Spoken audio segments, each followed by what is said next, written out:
Hall of Fame broadcaster Marty Brenneman here, and he's the best storyteller in the game, and it's time to sit back, relax, and have some laughs.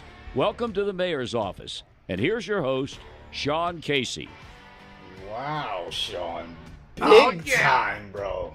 What was that? Who was that? Hey, when you got Marty Brenneman bringing your show in, you know you've made it, okay?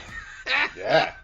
Not only But I'll that. tell you what, Chinch, Exactly. what's so funny, man, is, you know, Marty said the best storyteller. I think the guy we have on today might be the best storyteller in baseball history. So, you know, I believe me, I spent a lot of time with this guy. Yeah. I want to go into it before we bring him in. I want to go into some numbers that are like, when I knew he was coming on, I was like, my head is spinning. But one of the things is this guy's one of the most humble guys ever. So he's not going to say it. So I got to say it because I know he won't say it. So let's start right here. Okay. 1,879 regular season games, played 15 years in the big leagues, 293 career average with 422 doubles. That's a ton of doubles. I'll tell you that. I hit 302, and I'm like, I hit 320 doubles. I was like, yeah, that's a lot. Then I just saw Berkey. I'm like, 422 doubles, 366 bombs, over 1,200 ribbies, a 943 OPS, elite OPS. Won the World Series, went to the World Series with the Astros in 2005. And we'll talk about the World Series in 2011 where he came up with one of the biggest hits probably in World Series in Cardinal history. 52 postseason games. He had 317 with 9 bombs, 41 ribbies, and over 1,000 OPS in 11 World Series games. Pretty good stuff. In the 2000s, Lance Berkman ranked in the top 5 in the National League in multiple categories, including second in RBIs, third in total bases, walks, doubles, and runs, fourth in homers, on base percentage, and OPS, sixth in slugging.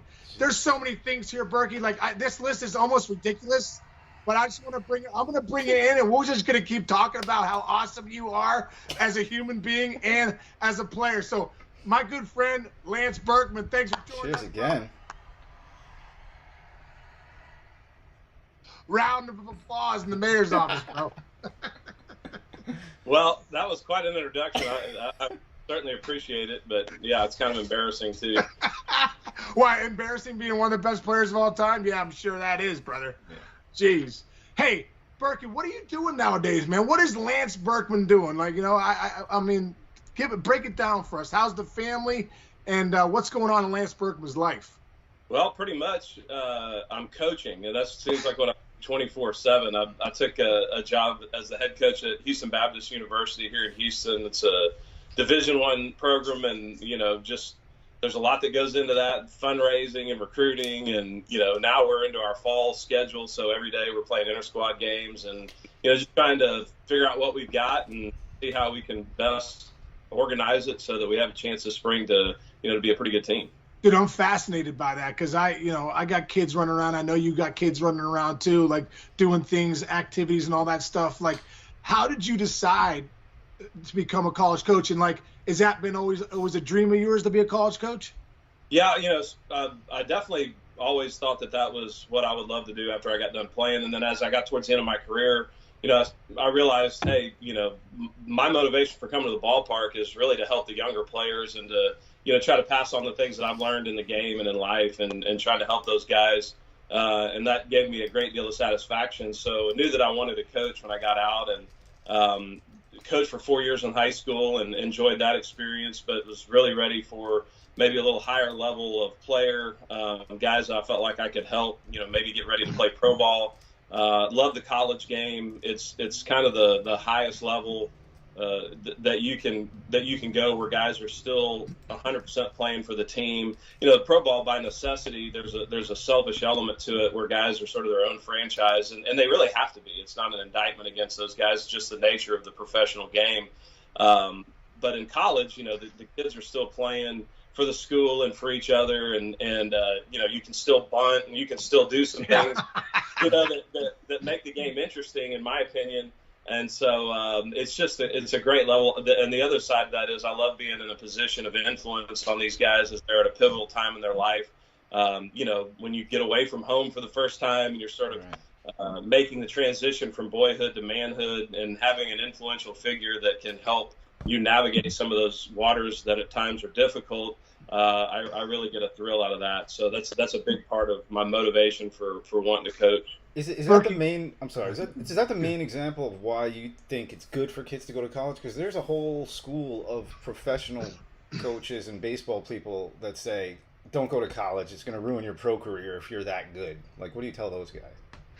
Well, I think it just depends on where you go. I mean, there are certainly, I think there are some anecdotal things that you could point to where, and again, you get it because college coach's job is to win, and his salary is based on his winning percentage many times, and so they're not as cautious as they should be with some guys' arms and things of that nature. But I will say this: if you get with a good college program where, there's a lot of them out there where guys really understand development, you're actually probably further ahead coming out of college than you would be if you went right out of high school. I mean, the low minor leagues is a very difficult environment, and you go into college. Let me say this: if I had a son and he was not a first-round draft choice, he would be going to college. In the first round, you can make life-changing money nowadays, and so, of course, guys that are that good would have to take advantage of that. But for the vast majority of kids, I like the college experience because it's a good buffer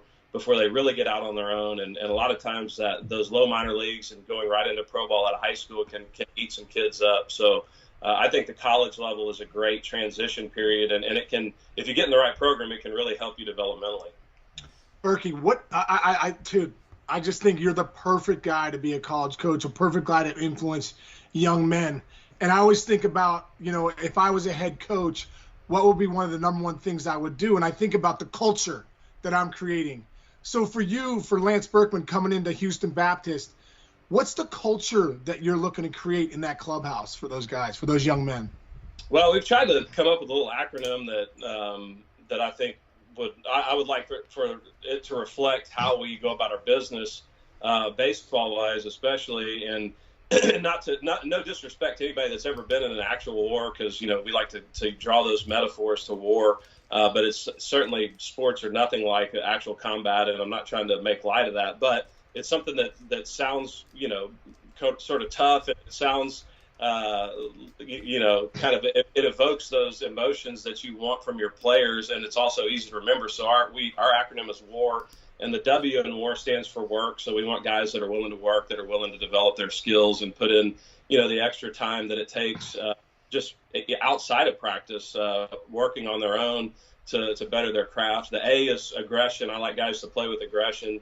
And a part of aggression is understanding what has to happen on the field. And so, you got to know what your job is in order to be able to do it in an efficient manner. And so that all goes into aggression. And aggression is also a great antidote for fear that everybody experiences in competition. So we want guys, if they make mistakes, to do it aggressively and not passively. And R is responsibility. And so we want to take responsibility for everything that happens. It's not the umpire's fault. It's not the weather. It's not, any number of factors. You own your own mistakes. And the beauty of what we've got going is that we encourage guys, after you work, play aggressively, you take responsibility for what happens, and then you analyze that, and if something needs to be fixed, you go back to work. So it kind of works in a circle, and that's what we're trying to instill in our guys, and there's other things too, like as example today, I call it Gratitude Tuesday, so I want guys to reflect on the things they're thankful for, and just the great thing about the college game is you really can invest in that culture, building that culture, and it's important, and guys buy in, and so it makes it fun, and you're also teaching life lessons through the game, and I tell these guys all the time, it doesn't matter if we're playing baseball or you go out into the real world and get a job, these same principles apply. They'll make you a successful person if you're dedicated to them. I love that. First off, I'm gonna steal that Gratitude Tuesday. I will say, hey, Lance Berkman does Gratitude Tuesday, so I'm gonna start doing that. But yeah, I love gratitude and I love responsibility. I think those are great, and working hard. The aggressive one I love because I know for me as a hitter, it was like a calm aggression, right? Like I gotta be ready to hit. Yes. I'm swinging until my eyes tell me no. Bro, we've had some of my favorite conversations about hitting have been with you. And I always admired you as a hitter, just how aggressive you were. You were a switch hitter, which first off is not easy to do, but you were really comparable on both sides. You had a lot of success from both sides of the plate. You had some of the best hands I've ever seen anyone ever have. So you have an opportunity not only with these young men to create that culture, as hitters, when your hitters come in, what are 2 or 3 of the things that you really talk about to these guys that are almost non-negotiables? We got to do this as hitter. What are you teaching your guys when they come in?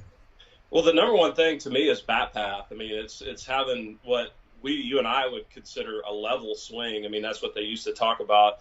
And of course, the reason they call it a level swing is because before all the high-speed video, when you watch a guy just swing in real time, the swing looks level. It looks like it's not steeply up or steeply down.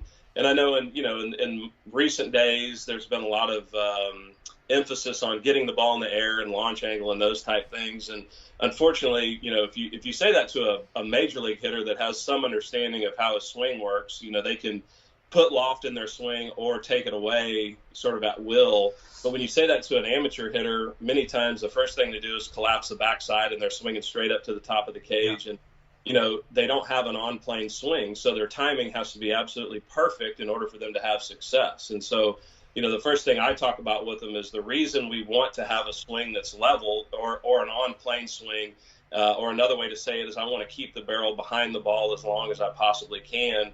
And most fastballs or most pitches, fastballs especially, are coming at a 9 to 11 degree down angle from the pitcher, so our swing needs to be 9 to 11 degrees, maybe up to 15 degrees up, but really that's not much. It's not up, it looks level. So I try to get them to understand, it's barrel behind the ball for a long time that buys the margin of error, because the higher level you go, the better the pitchers are at disrupting your timing. So you have to be able to get hits when you're not perfectly on time. And so, you watch the guys that hit for a high average in the major leagues, every single one of them, has a level swing. You just have to, because you got to be able to get, when I work with minor league guys, I ask them, I said, in the course of 500 plate appearances, how many times are you perfectly on time, where everything works right and, the ball's right where you expect it to be?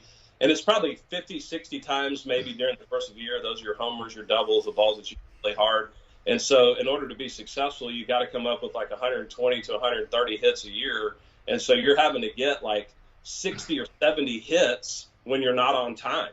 And so either late or early. And so that's why we preach, keeping the barrel behind the ball a long time. So I'm not afraid to tell a guy to swing down on the ball if he has a tendency to be an upswinger, and I'm not afraid to tell a guy to hit a ball in the air if he's a severe downswinger. So we just try to, that to me is the most important thing in the swing is how your barrel is moving into the strike zone and how long you can keep your barrel in the strike zone. You were talking earlier about, I loved you said we can still bunt. I mean, they don't bunt a lot in the big leagues anymore. They almost feel like you're giving away an out.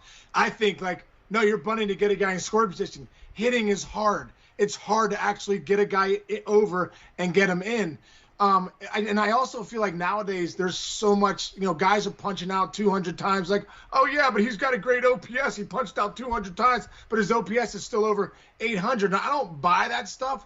So, for you with your players, do you have a 2-strike approach? And what is your feeling about the strikeout? Yeah, I mean, strikeouts are not good. I think if you just, despite all of the things that would tell you, well, they're just another out, it's not true, because when you put a ball in play, you put pressure on the defense. And if you look at the teams that are in the Major League playoffs right now, I guarantee you they're at the very top of the league in balls in play. And, you have to put the ball in play to put pressure on the defense to create opportunities for yourself. Because, it makes even more sense to concentrate on that at the big league level, because, you're not going to, many times you're not getting 3 and 4 hits in a row to score a run. You need some help. You need an error. You need, you take advantage of a walk.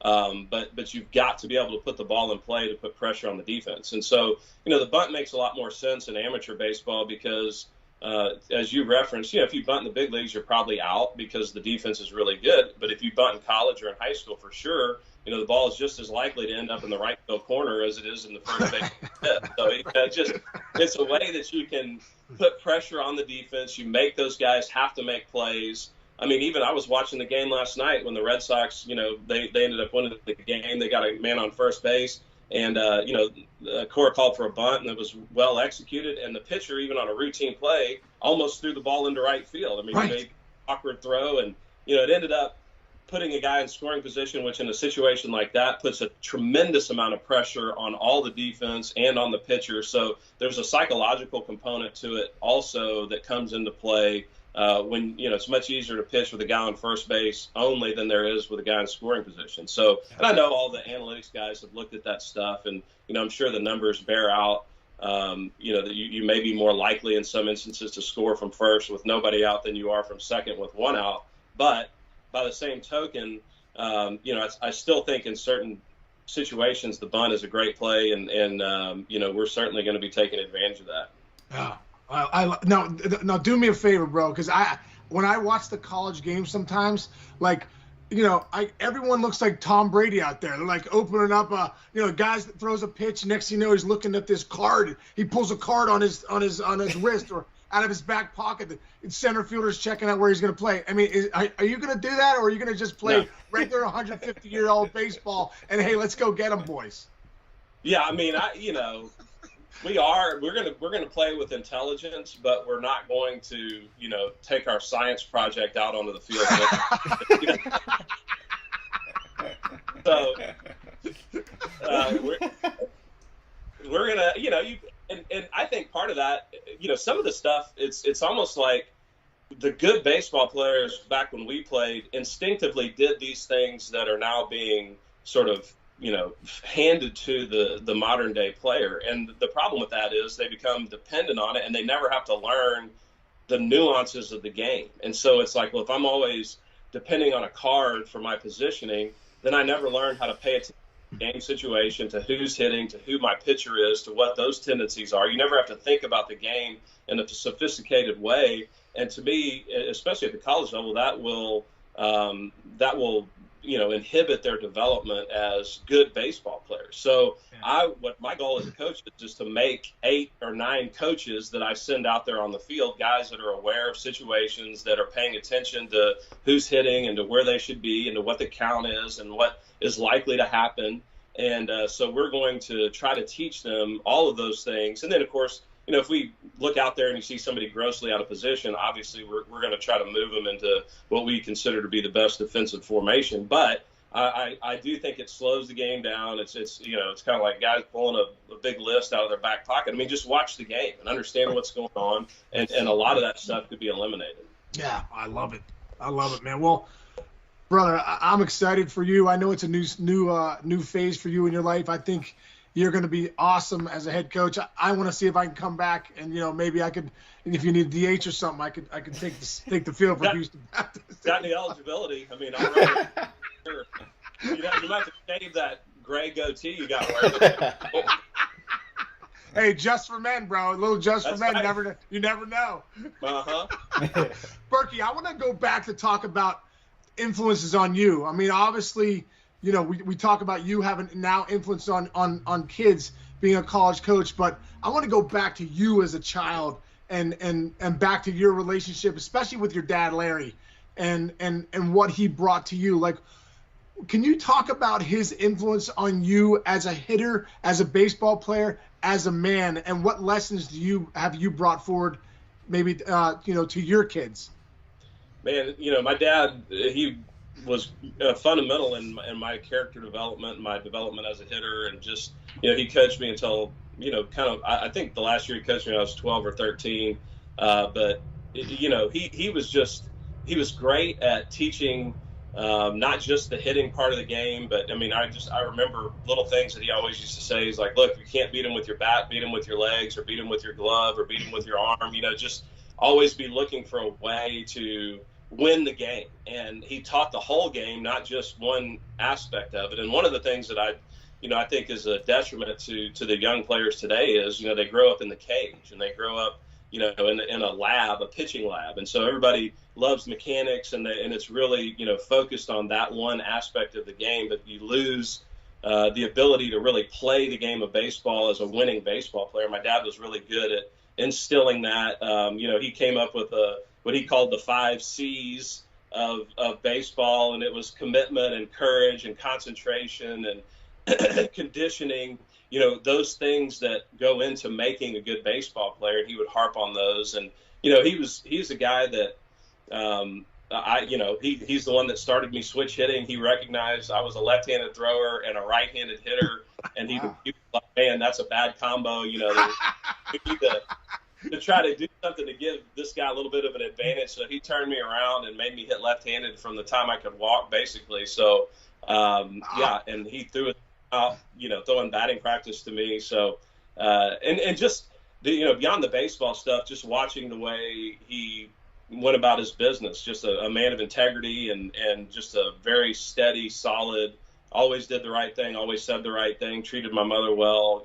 Just the way that I watched him live his life was hugely impactful on me growing up and continues to be to this day. So when I go back and look at your story, I think that relationship with your dad is so cool, because I know for me, people said, why do you love baseball? Well, my dad loved baseball, and it was like something we did together, was whether throwing on the side of the house, going to take grounders, or hitting, which is so cool. And I look at your story too, Berkey, because like I said, man, you're one of the greatest hitters this game's ever seen, and I know that I've ever played against.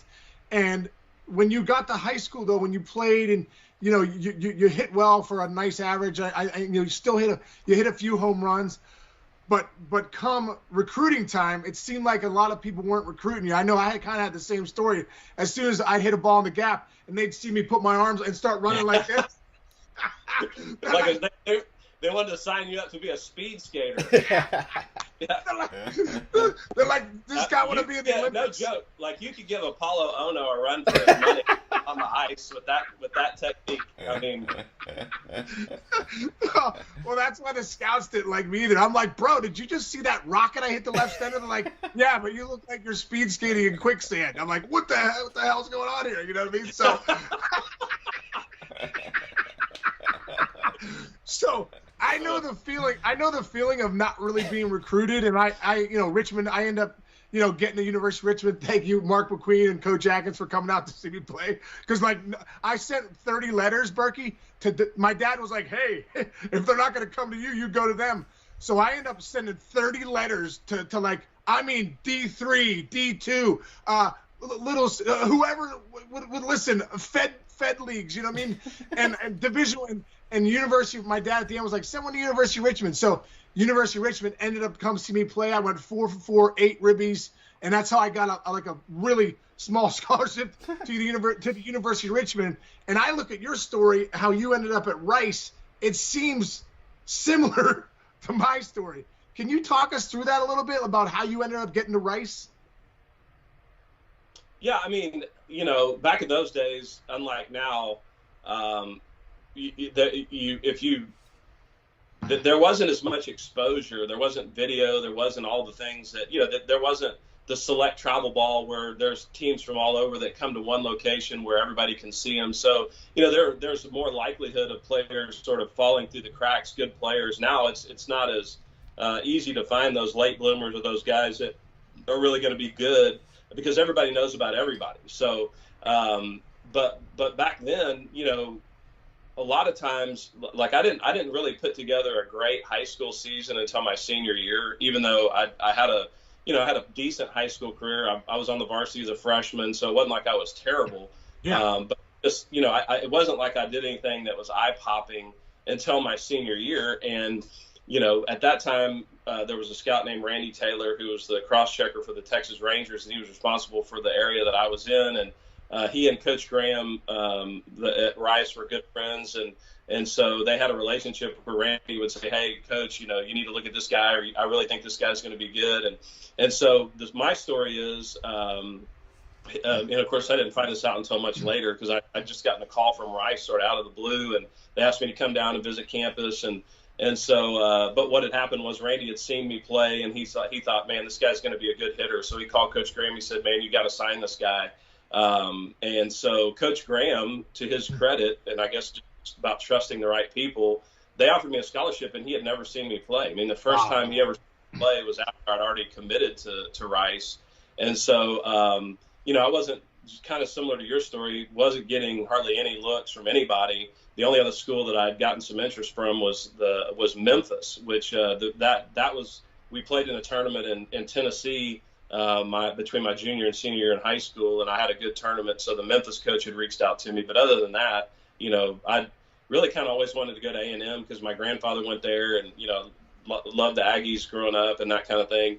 But didn't get any attention from them. Texas, nothing from Texas. Then even though I grew up in Austin, right there. So it was like, hey, I'm getting an opportunity to go to a place that's sort of an emerging program, and I'm sure glad I did, because I wouldn't have wanted to play for anybody else but Coach Graham, one of the great college coaches of all time. So, bro, when you mentioned Coach Graham, like, I just can't stop laughing, because dude, some of the stories you have of Coach Graham are like some of the funniest stories I've ever heard in my life. Can you take us in there, the relationship? Maybe a young Lance Berkman when, coming into college. Can you just give us a couple great Coach Graham stories? Because they are legendary.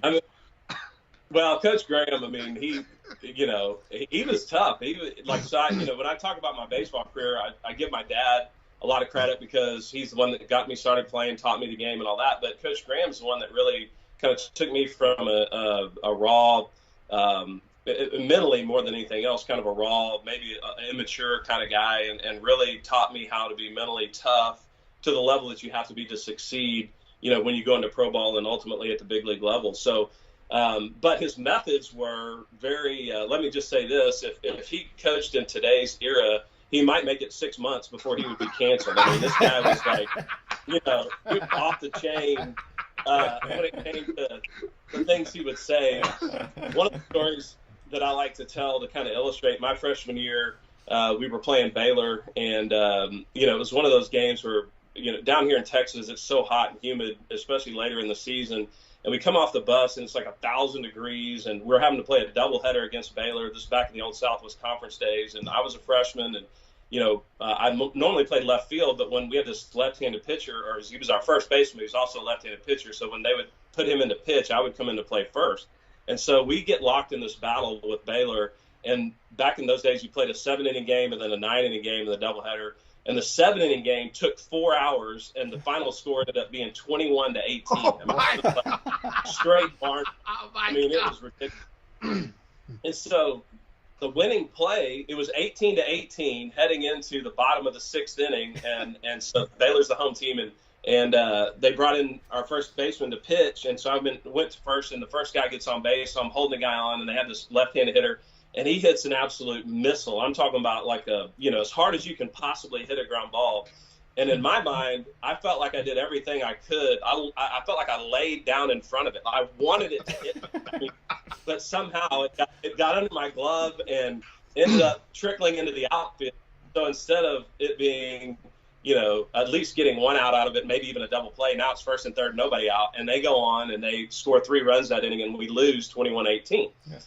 So between games, Coach calls us down the right field line, and he started, and of course, in a game like that, there are plenty of guys that need to be yelled at, mainly the pitchers, giving up 18 runs or 21 runs. But he's like screaming at guys, and so when he was getting one of those modes, you really wanted to kind of get it over with at the front of the lecture, because by the time he got down to he really worked up. So he's and I'm sitting Indian style in the front of this little gathering, and it's 1,000,000,000 degrees. We still have a 9-inning game. It's like, so he's yelling at guys, and I'm thinking, I don't remember exactly what my stat line was that game, but I had 3 or 4 hits and drove in like 5 or 6 runs. We scored 18 runs. I thought, man, I had a great day. And so wasn't even thinking about the play. So he gets to the end of the deal, and I'm thinking he's about to turn us loose, to get ready to play the next game. And all of a sudden he goes, "And Mr. Berkman." And I was like, oh my gosh, you're talking about the sense of dread just descended. And so I was like, oh man, what's he going to say? Then he gets like psycho calm, like the calm where I would much rather yell, like scary. Yeah. And he goes, "Let me ask you guys a question. How many of you idiots have read Scarlet Letter?" And we're like, what? But it was Rice, so everybody put their hand up like everybody had read the Scarlet Letter. And so he goes, "Well, for those that haven't read it, in the story, there's a woman and she commits adultery. And the townspeople get together and they sew a big red letter A on the front of all of her dresses because they want everyone to know that she's an adulteress. Well, Mr. Berkman, I'm going to petition the NCAA and see if they'll let me sew a big red letter C on the front of your jersey because you're nothing but a coward. I'm talking about and at this point, like, I have my head down like this. The next thing I know, he's on hands and knees, screaming up underneath my, like I'm trying to like shield myself with my cap brim, but he's like laying on the ground, screaming up into my face. You know? And anyway, it was, you know, for a freshman, and I was like, man, I had a good. Oh my god. That was, anyway. That's a fairly typical example of the type of thing that would happen, you know, with Coach Graham at Rice. Oh my God, that's amazing. Oh, that is unbelievable, unbelievable. Yeah, you know, Coach is super smart, and this guy's read more books than anybody I know, and so like there was nowhere you could go to be safe from him because he knows everything about everything. So it's just like he's gonna get you. What about the story? I believe you were playing left field, and garbage came into play, and can you tell us that story about when you were playing outfield? That was the next year. That was the next year at TCU, and so my freshman year we had a really good team, and we ended up finishing runner-up in the regional. We made the first regional ever in Rice history, but we had 4 guys on that team that ended up playing the big leagues. We had Jose Cruz Jr., Mark Quinn, who played with the Royals, myself, and Matt Anderson, who was our closer. And so we had that year, and our team was really old. Like, we had a lot of seniors, juniors, and seniors on the team. So the next year, we kind of had to reload. So we had a lot of young guys, and it was a rocky year. And we got into a stretch of conference play where we lost 8 straight conference games. So, like, to lose a conference game would put Coach Graham sort of in panic mode. Lose 8 straight. So you can imagine the state of affairs at this point. But our 8th loss, we got swept at Texas 4 games, and then we went into TCU to play, and this is the 4th game, and I'm playing out in the outfield, and it's a tie ball game in the 8th inning, so we're desperate for a win, and the wind was blowing like 40 miles an hour. I mean, it was like a 3-club wind blowing from right field across my face to the left field corner, and so they pinch hit this big lefty, nobody on, nobody out, and he hits this towering, slicing fly ball into left center. So I turned to my left, and I'm like tracking this ball, and all of a sudden the wind caught it with that lefty spin, and it kind of blew it back over my head. So I ran what we call a Magellan route, kind of around the world. Now I'm chasing it, and I'm running after it, and the harder I run, it's like the harder the wind's pushing it away from me. And right when I got to thinking, well, I might have a play on this ball, so I go to dive for it. And I didn't realize, but I had run all the way into the corner. And in those days, the foul pole was in play. Like, it was a pole that was physically on the field. So I go, like, sliding into this pole. I missed the ball, of course. And I have this kind of this big collision with this pole, which obviously the pole won that. And matters where gets tangled up in the fence, like rooting around for the ball on hands and knees. Because one of the things my dad taught me when you're a kid is even if you have a bone sticking out, like, you get the ball in first and then worry about it. So now, like, I'm desperately trying to do that, and I'm pretty sure I have a broken leg. And like, so the wind had pushed all this debris into the corner. And so I'm like, it was like the garbage scene from Star Wars, you know, where I'm like rooting through this garbage, trying to find the ball, and the shortstop is begging me for the ball. He's like, you know, and then it was like the guy that took Happy Gilmore's jacket. He's rounding second, and, you know, it's just like this big lumbering guy. This guy's going to get an inside the park homer. So I finally locate the ball, and it's sitting on top of a plastic grocery bag. And that's the reason why I couldn't see it. It's because of white ball, white bag. So I find it. I go down, I pick the ball up, and when I do, I grab part of the bag. So now I've got this streamer, like, blowing in front of my face. I know I can't throw this whole thing together. So I, like, shake the ball, and the bag comes loose. Well, then I go to throw it, and I kid you not, the bag blows around my comes right out in front of me, and I threw the ball right into the plastic bag. And the ball goes like 10 feet. I mean, it literally 10 feet.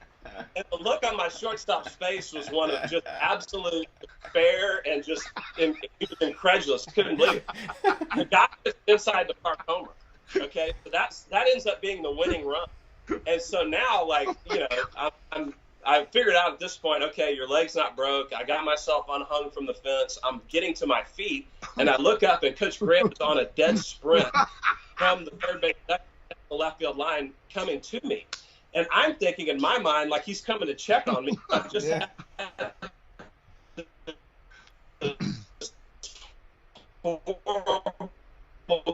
collision. You know, don't worry about it. And from about 30 feet away, he stops and he goes, "I'm not out here to check on you. You're the worst outfielder I've seen in my entire life." And turns around and sprints back.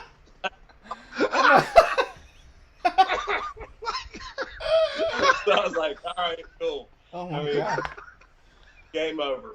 Oh, my God.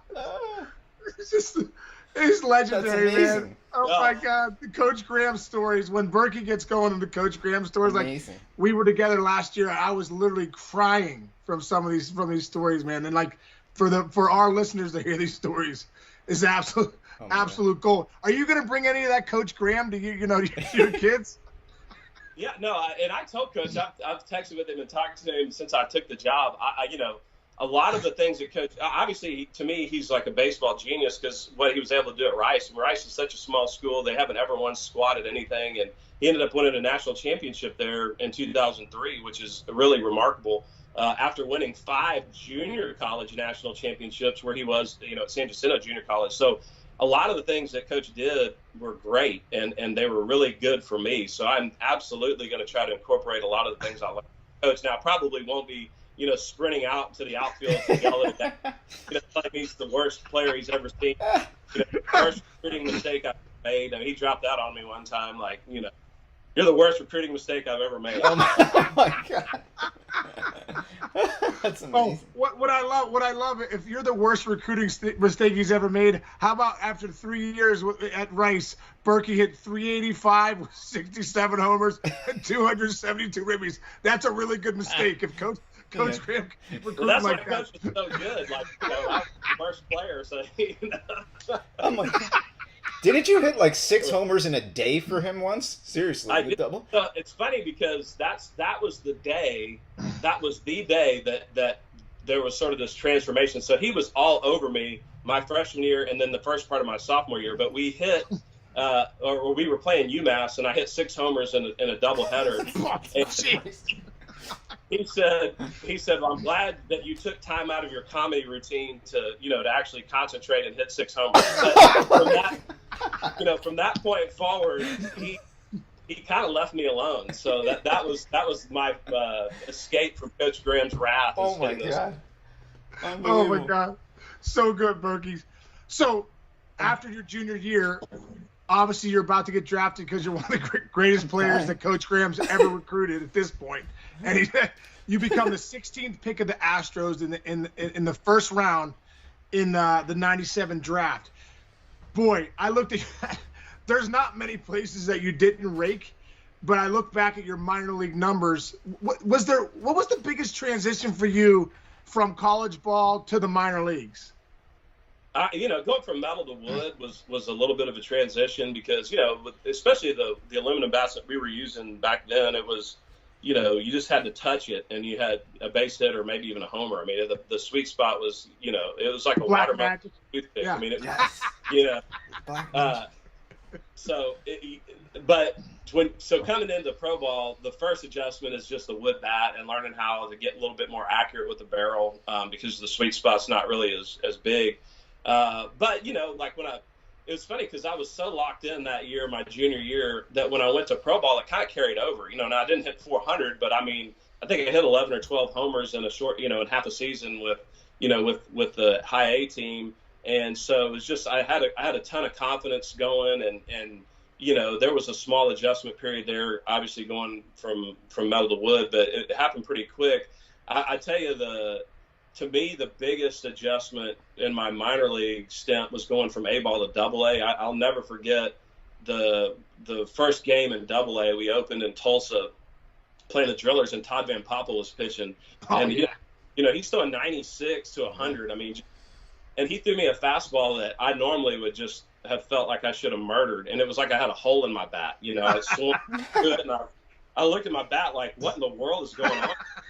And then it dawned on me, like, you got to shorten your swing. Like, your swing's too long. And so, like, that moment for me, understanding, hey, this is the speed of this game is different. And so you're going to have to make some adjustments. And so, that was a moment where I felt like I really worked on trying to, because left-handed especially, I was a guy that would dump the barrel a little bit early. Like, it's good to get on plane early, but sometimes I'd be on plane too early, and I would end up lugging the bat through the zone instead of, like, throwing my hands. And so I felt like at that point I had to make a little bit of an adjustment to, shorten the swing a bit and to be competitive for that level. And so that was a moment I remember.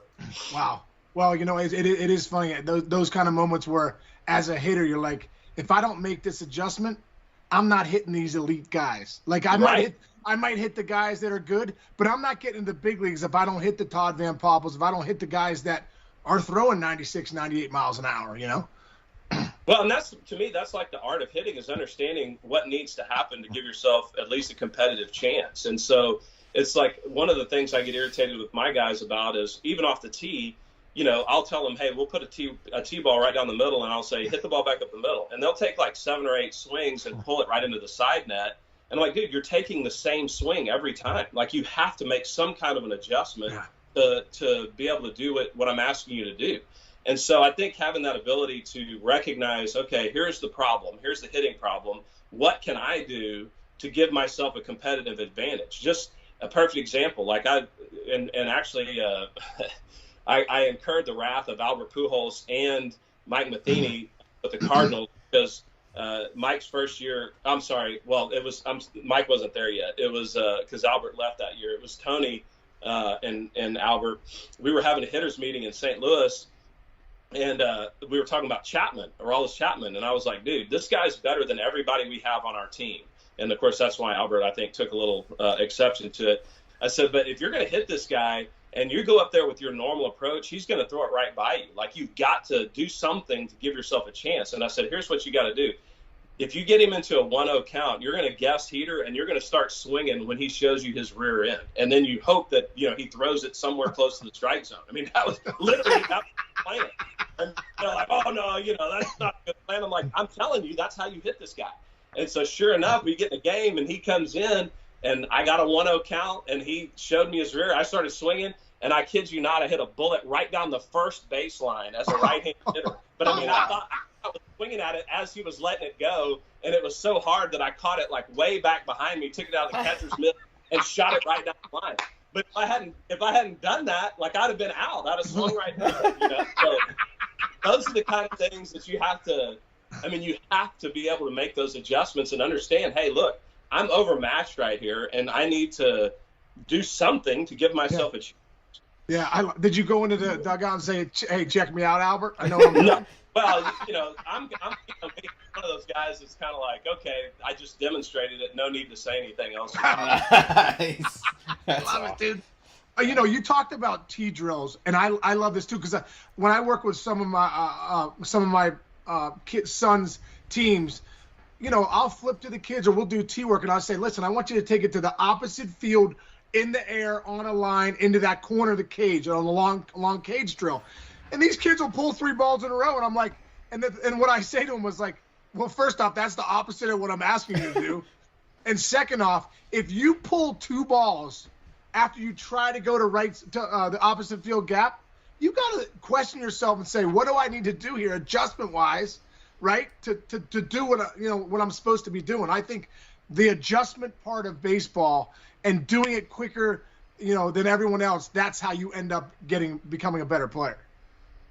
Yeah, well, my theory on that is I don't think kids today, and again, anything I say, I'm painting with a broad brush, and so there's obviously always exceptions, and not everybody does this, but I think it's generally speaking, there's not as much free play today as there was when you and I were growing up. And what I mean by that is, we were constantly playing yard football or basketball against each other, or wiffle ball against each other, without any referee, without any adult, supervision or instruction. And so, like, if you're playing yard football and your buddy's faster than you, about the third time he runs right by you, well, you're going to give him about a 10-yard cushion, so he can't do that anymore. I mean, you learn how to make these competitive adjustments on the fly that give yourself a chance to, do what the task is. And I feel like that, at least my coaching experience has been that everybody wants a A plus B equals C. And some of that is a result of this hunt for the holy grail of hitting mechanics or pitching mechanics, where kids grew up in a cage. And it's like, if you just do,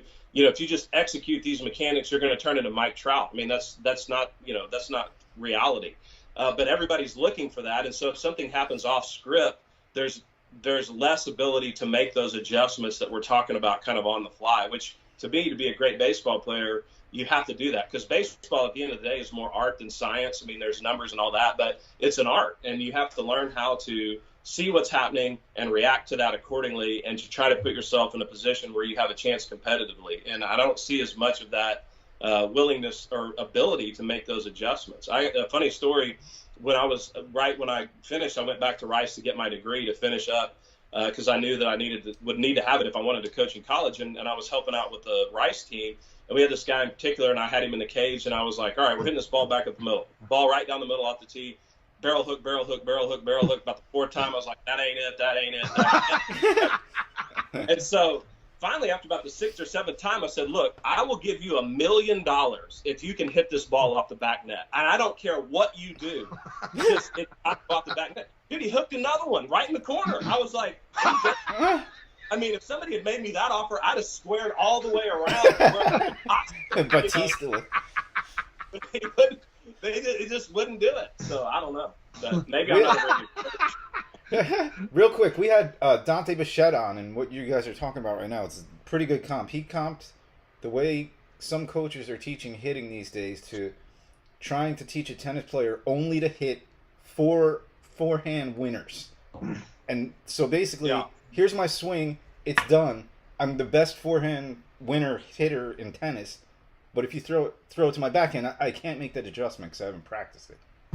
Yeah, well, I call that the wooden Indian swing. I mean, like, if you gave a wooden Indian a bat and just spun it on its axis, and the bat comes through in one plane, and if the ball hits it, great, and if not, you're out. I mean, it's just, you're seeing a lot of that. And I actually think the shift has something to do with that, because guys they're like, look, I mean, if I hit a ball on the ground, I'm out, so why not try to hit it 17 rows deep? But it's, the state of the game now, especially from a hitting standpoint, there's a lot of challenges. The pitching's better. You guys are throwing harder. There's more specialty relievers, as far as bringing back when we played, you could count on facing a starter probably 3 times. And if you had to face him the 4th time, that meant he was really good. But now these guys are facing starters once or twice, and then they got to make an adjustment to a reliever and then another reliever. And so I'm not trying to say, the game's not easy, but for sure, some of the things that are being taught now are counterproductive. And I think, being able to have the ability to adjust the barrel mid-swing is a skill that elite hitters have and a lot of guys don't have. And so, one of the things I like to do to teach that is play pepper. When I was a kid, we grew up. Yes. We played pepper all the time. And you learn how, I'm going to hit a ground ball here, I'm going to hit a guy this one, I'm going to hit a guy, so you're learning how to manipulate the barrel mid-swing, which all good hitters have an ability to do. So we talked to Dimitri Young recently, and I thought Dimitri was one of the great, best pure hitters I played against. And he's coaching high school. And we were talking about, what do you do with the kids? Well, first thing they do is they play pepper. And I'm like, man, what a lost art. Like, biggest thing about striking out is you're losing the feel for the barrel. You don't know where the barrel is. Man, if you played pepper every day for even 15 to 20 swings, whatever, every guy got 15 to 20 swings times 7, that's 140 swings a week. Then you do the math times month, 1 month, 2 months. All of a sudden, you start learning where the barrel is. And I think pepper is something that, that we need to keep doing. I love that you're doing that.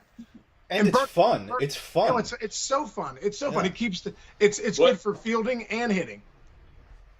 The good news is here's what's going to happen. You know, the major league teams have sort of forced out the former players, so all the former players that want to coach are going to the lower levels. You know, and so that's awesome. They're going to end up the pendulum will swing back the other direction because you're going to have better instruction at the lower levels than there's ever been. That's awesome. Great. They point. need it. Speaking of instruction and bat path, I thought this drill that you talked about, you told me that you did when you were coming up and in the cages.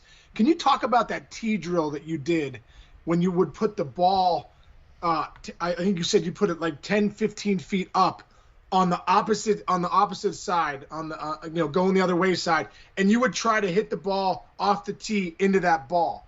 First off, why did you do that? What was your thought process there? Well, that's a corrective drill. So the drill is you have a tee and you have the ball, I like to put the tee always when I'm working as low as it can go because it makes guys stay down in their legs better. But so I put the tee low, I put it down the middle, and then I'll roll another ball out on the ground. So if it's a left-handed hitter, I'll roll a ball basically like towards the shortstop. Or if it's a right-handed hitter, I'll roll a ball towards the second baseman, and it needs to be 10 or 15 feet away from the tee. And then I'll instruct the hitter to hit the ball that's on the tee into the ball that's on the ground in the direction of the shortstop or the second baseman, depending on the handedness of the hitter. And so what that does, most guys have their swing flaw is they come up and they go to the pull side. So the barrel is moving up. If you're a right-handed hitter, most guys swing where the barrel's moving up and to the third baseman severely. So I'm trying to make you feel the barrel moving down and to the second baseman severely. And what ends up happening, I've seen more beautiful line drives hit when guys are trying to do that because it planes their swing out. So if they're used to swinging severely up and across, when I make them swing down into the opposite field, what ends up happening is they get sort of in the middle, which is where you want them to be. So you're trying to make them feel something, and to their mind, it feels extreme and extremely opposite, but it's really the right way to swing the bat. So when I teach hitting, or when I'm talking to guys about teaching hitting, I tell them, look, you always have to keep in mind there's a difference between feel and real. So what I feel like's happening is not really what's happening. So, yes. Oh, that's so good. I would think as a left-handed hitter, I was thinking I'm hitting straight down on top of the ball. But really, if I look at a video of my swing's working up. But in my brain, I had to tell myself to swing down to get the swing that I wanted, to keep from dumping my barrel behind and those kind of things. So I will tell guys that right out of the chute, you're going to feel like you're chopping a piece of wood, but you're really not. Your swing is planed out like you need it to be. So never forget there's a difference between feel and real. And that's why it's hard for somebody that really hasn't hit to look at video and teach hitting, because you have to know what that feels like, or some of the things that you can, sort of internalize as a hitter to be able to communicate that to other hitters. That is so, Berkey, that is so good. I had to write that down because I'm gonna use that. But the feel versus real, I mean, that is so true. And I know for me, sometimes I would cast my hands out too quick. I'm like, man, I'm just cannot stay back on that plane where the barrel's staying back. I used to think sometimes I would almost like do the Chris Taylor. I would dump my barrel back here on the movement to the ball, and it would allow me to delay just a little bit, but it worked.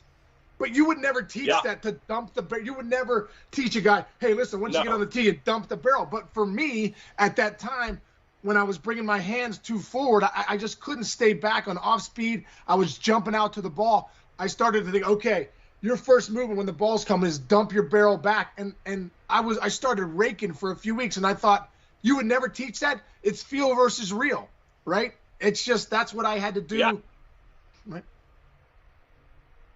It's funny you say that, because I have a kid on my team right now. I told him to do the same thing. Like, feel like you're dumping your barrel behind you, because he's such a severe down and across. I want him to feel more locked in his swing. So, I mean, it's, absolutely. Hitting and teaching hitting, it's not a one-size-fit-all deal. I mean, you can't have like one hitting philosophy that you try to broadly apply to a group of hitters, because you're going to have some upswingers, you're going to have some downswingers, you're going to have some guys that come out of their legs, you're going to have some guys that get stuck on their backside. So you've got to learn how to recognize what the particular dysfunction is and come up with ways to combat that with each individual hitter. Oh man, this is just. I mean, we could talk hitting all day. It's just such good stuff, and I'm learning a ton. Man, I wish we would have talked more when we were playing. We talked a lot, but we should have talked more hitting. Well, one thing you never had to worry about is your legs were always good and stretched out in the box. Like, you never had a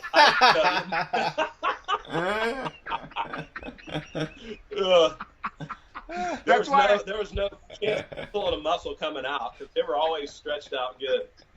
Well, that's why I ran so well, because my pre-pitch routine, stretch, hamstring left, hamstring right, double chicken wing. I'm like, what the heck am I doing? But I couldn't stop doing it because it was my routine.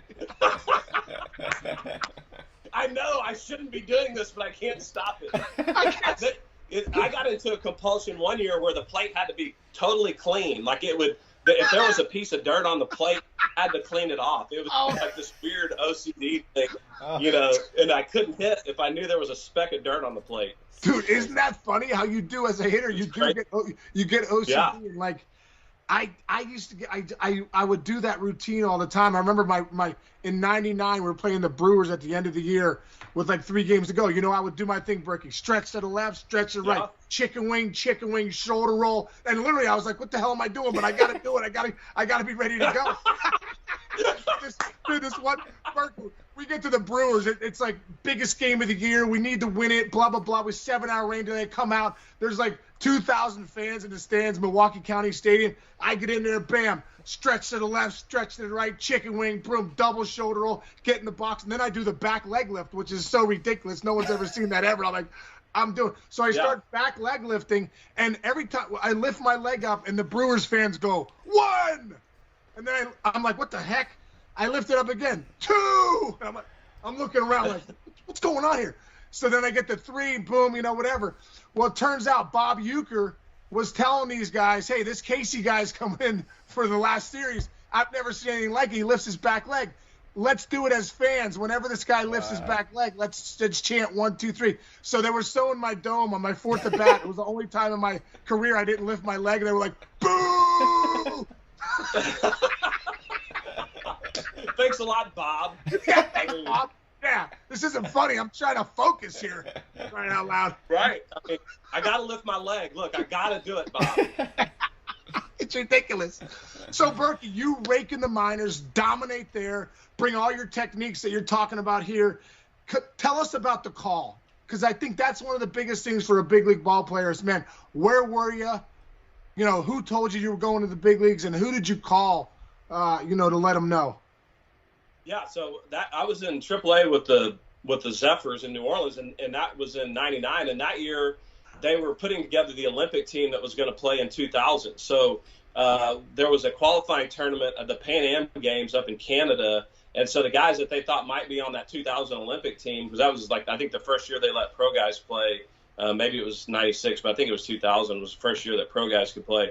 So they had chosen me as being one of those guys. So in the middle of the season, there was like a 2-week break, or the players that were going to play on that USA team took a 2-week break, and we were supposed to fly to Arizona, have a like a mini spring training, and then go straight to Canada and play in this tournament. So I'm on the plane from New Orleans to Phoenix, and back in those days, I think it was like the first cell phone, the one that came with its own radio, man. Yeah. I'm like, we need some air support. I was telling this cell phone back then.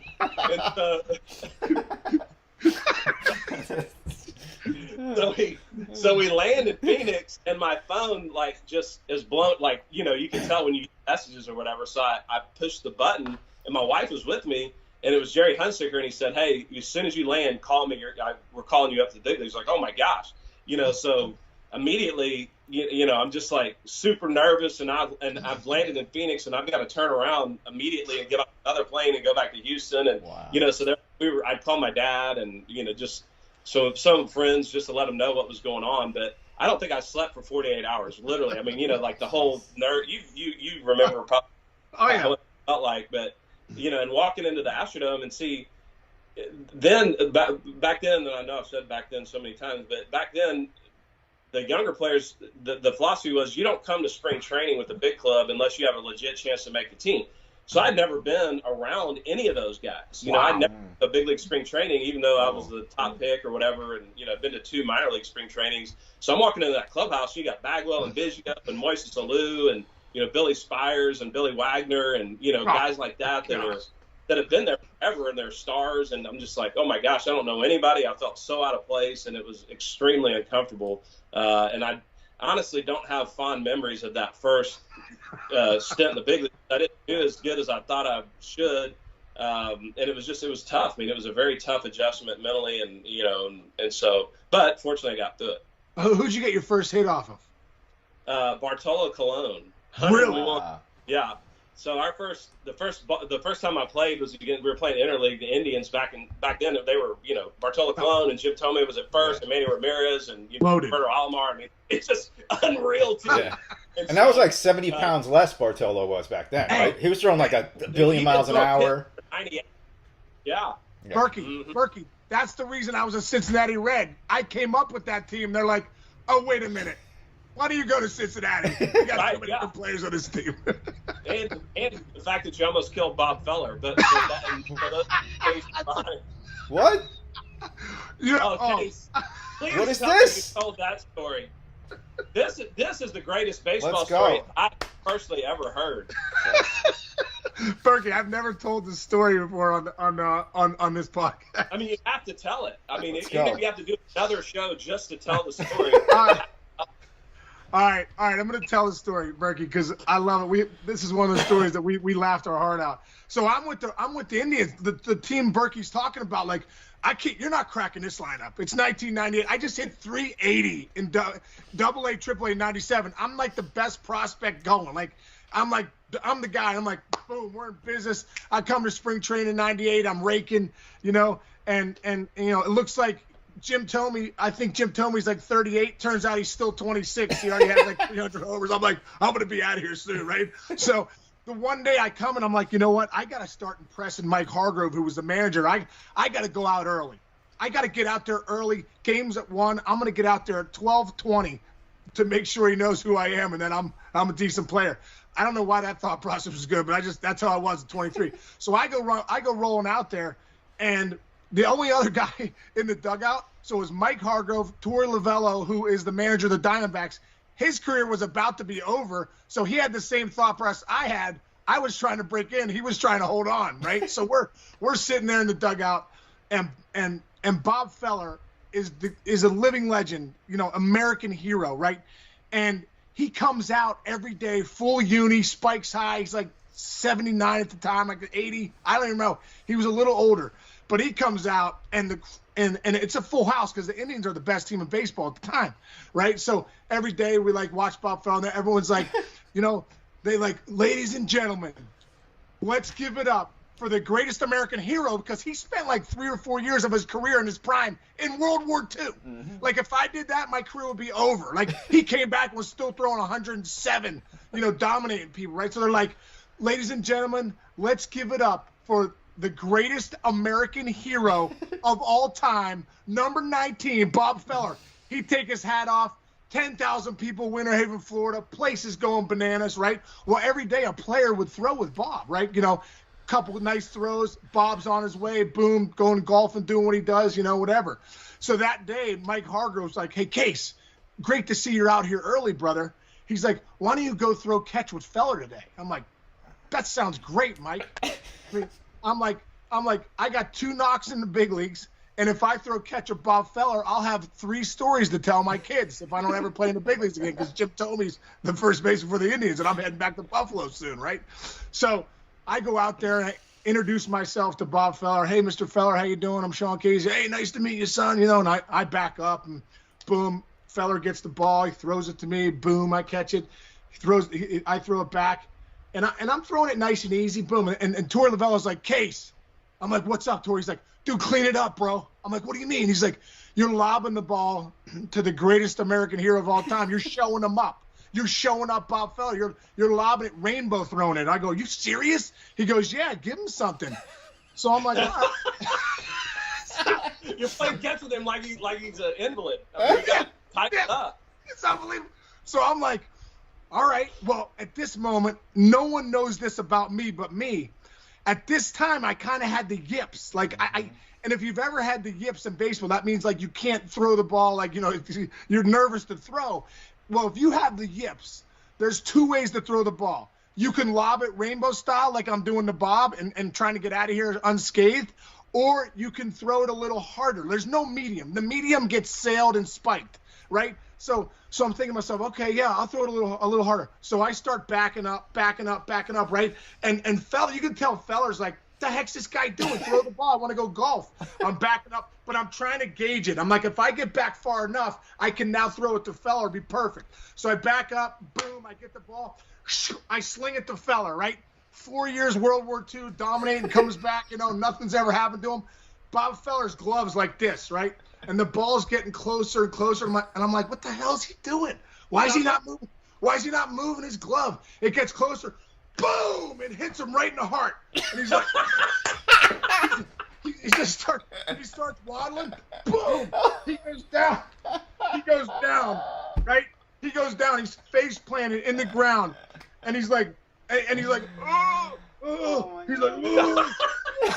And I'm like, oh my God, I killed Bob Feller. I just go sprinting over. I'm like, freaking, this is as fast as I've ever run. I was like, Mr. Feller. And he's in the ground. He's like, oh my God, I think I killed Bob Feller. I hit him right in the freaking heart with a laser, right? Next thing I know, here comes the EMTs out of the crowd. Oh, my God. 10,000 people are now on their feet, like, and I could hear him like, I was number 56 at the time. That's how good I was. Like, who's 56? Who's 56? I'm like, oh my God, I'm 56. I'm going to be known as the guy that killed Bob Feller, like not a guy that had a good career in the big leagues. So the EMTs come out, they start shaking Bob around. He's just grinding. It's like 5 minutes. I'm like, back up, son, back up. I'm like, Bob's down. It's like, it's serious now. You can hear a pin drop. I'm just like sweating profusely. Like, oh my God, I killed Bob Feller. And next thing you know, like Jim told me, now the team's out there, right? The game's closing to start. It's delayed.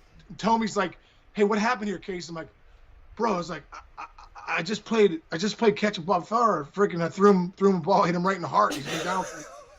He's been down. Guy's been down for 10 minutes, right? So then, sure enough, the training staff's there, EMT, they get him to his feet, and they're like, "Oh my God!"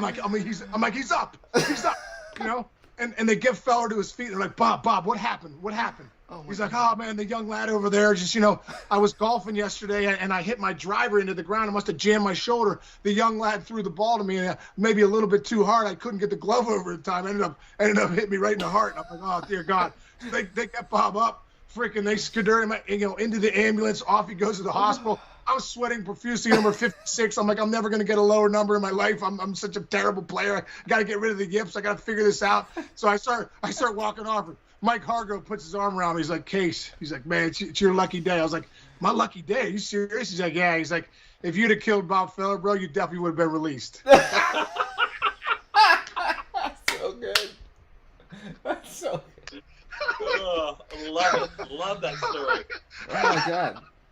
Tears. I mean, the better version of that is when you can actually demonstrate how Bob Feller hit the ground. I mean, that's the part of it. So. Yeah. When I do it not sitting down, I show like Bob Feller goes down, and then, it's absolute anarchy. But oh my gosh, so crazy. But that was the team that's the team I was on. You know what I mean? And so many good players. They also had Richie Sexton.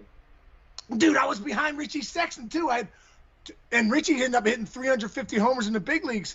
Richie Sexton and Tomey, the three of us, we do picks in the morning every day. Berkey, 8 o'clock, Brian Graham would throw us picks. I'm like, I got no shot. I got to get out of here ASAP. I got to get out. I got to get out of here ASAP. Berkey, what about you coming up with the Astros though? Like, before you became Lance Berkman, you got Bagwell out there. You got Alou. There's not a ton of places to play. Like, what was your mentality on how do I break into play in this lineup? I mean, when I first got drafted by the Astros, when I found that out, because I played first base at Rice my junior year, and so when they drafted me, I thought, well, I mean, I'm going to get an outfielder's glove. I can't, I'm not playing first because they got Bagwell. So I'd been playing mostly in the outfield in minor leagues, and just felt like I didn't know, because we had Carl Everett, who was a good player at the time. We had Moises Alou, Richard Hidalgo's young player. We had Bobby Abreu, who they ended up trading, which that kind of helped me. And so, I didn't know how I was going to get a shot. And really and truly, I was just at that time, and you're kind of just focused on the level that you're at. Like, I'm just trying to get a hit this time up, and not really worried about, what may or may not happen. I just felt like, if you play good enough, at some point something good will happen. And so, but I was kind of blocked, who was really fast, and put him in the outfield. And I got my break when he slid head first into first base and broke his hand and was going to be out like 4 months. So then that was when I finally got called up for good, and they stuck me in the lineup, and I started hitting, and I really never came out of the lineup after that. So. Dude, well, 2001 was kind of your coming out party, and that was I had a, I ended up going to the All-Star game that year. That was your first All-Star game. That was our first All-Star game together. Can you tell? You went to 6 All-Star games, bro, right? Am I correct with saying that? 6? Did I nail that, or is it 7? That's right. Yeah. 6 All-Star games. 6. No. And I look back at so many. I have so many fond memories of the All-Star games. Can you give us like 1 or 2 of your best stories from the All-Star games? One of those 6 All-Star games that you remember, like, man, that was awesome. I mean, well, first of all, getting to hang out with guys like you and Todd Helton and, guys that or like Ryan Klesko, just dudes that you like, that you play against, and you don't really get a chance to be around them in that type of environment. That's the best part of the All-Star game by far, is just the clubhouse interaction with guys that, you spent a whole year grinding against, and now you're on the same team, and you're kind of, it's just fun. But, the one story I think I remember the best out of any of them, my first All-Star game was 2001, and right before the break, we were playing the Diamondbacks, and Randy Johnson was pitching. And there was a guy on second base, and we got to, he got me to a 3-2 count.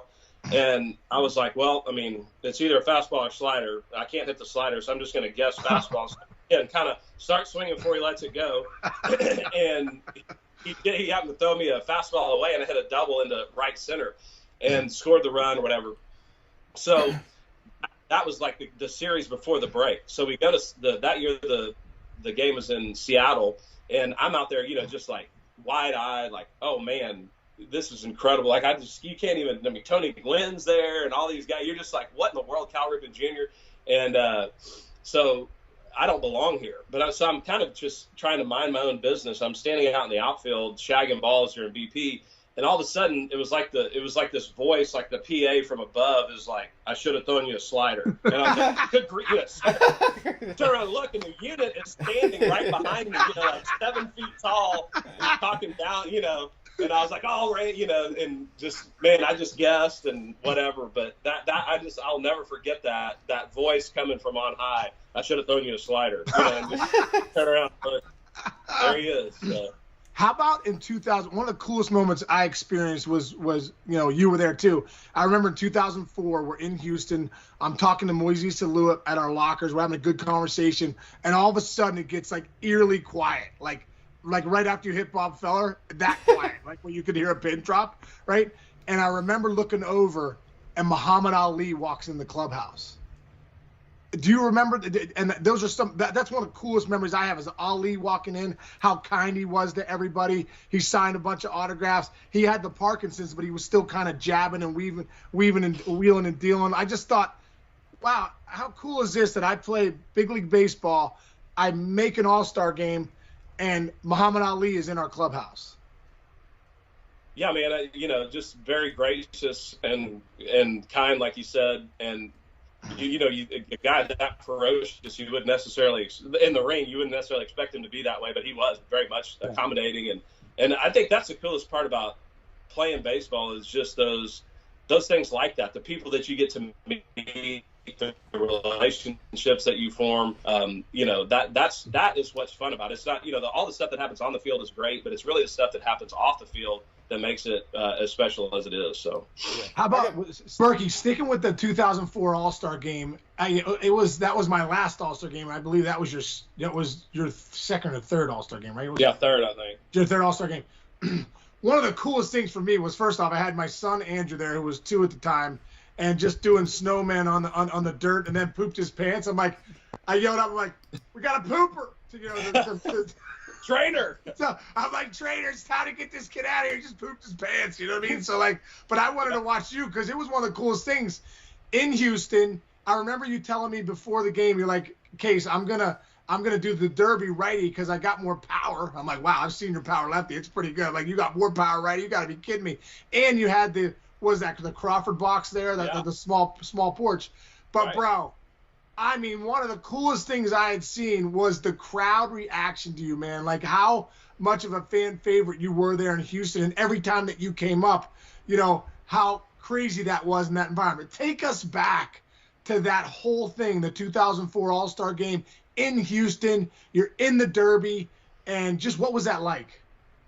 Man, it was that was definitely one of the highlights of my career from an individual standpoint. I'd done the Derby in 2002. That was the first Derby, and I kind of had a poor showing because there's somewhat of a technique to it, even though you don't think that. It looks like, oh, let's just get a BP guy out there and then let the hitter swing as hard as he can, but you kind of have to pace yourself. There's sort of a way to go about it. And after having done that first Derby, and I didn't do very well at all, I was a little bit hesitant to agree to do it in 2004. And the other thing that made me hesitant, I have a picture of myself, and it's like Barry Bonds, Sammy Sosa, Ken Griffey Jr., Jim Thome. I mean, that's who was in that Derby. I'm like, in this Derby. I mean, and so.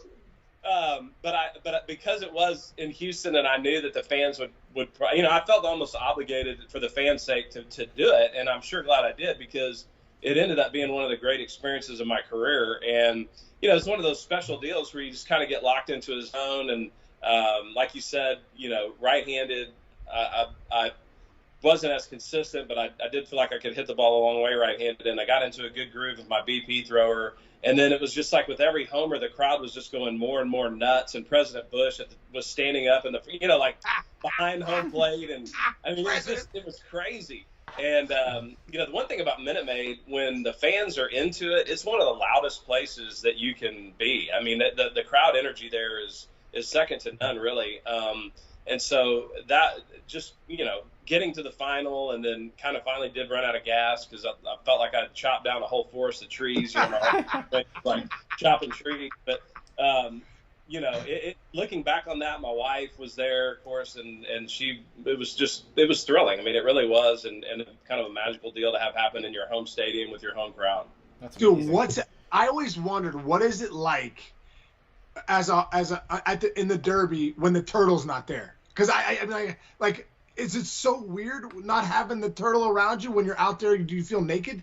Oh, completely. And it's like it's one of those deals, like a no-win situation. Because if you hit a homer, you're like, oh yeah, you're a major league hitter. You're supposed to get that. And then if you don't hit one, you're a buffoon. I mean, it's like, who is this guy? Why is he lost? So there's actually a lot of pressure. As funny as that sounds. And it kind of feels like you're hitting out in the middle of a goat pasture. I mean, there's just nothing around you. There's no fielders. I mean, it's just, you're kind of out there naked. So, it's weird. Not to mention, you were up against those names you just mentioned. That's half of the people in the history of the world to hit 600 home runs, and you in a home run derby contest. Right. That's unbelievable. Guys, yeah.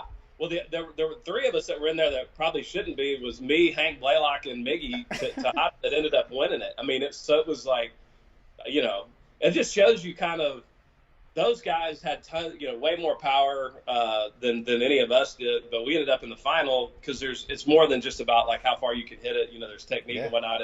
And some guys, if you don't get into a good groove, it's just hard. Mm-hmm. You actually, and most guys that I know that are good hitters, they try not to hit elevated fly balls in batting practice. So sometimes it's hard to get your swing to get into that mode. So and so you guys kind of meet at All-Star games and kind of get to know each other. But my question to you is, because you guys are two of the most fun people I've ever followed and worked watching through the years.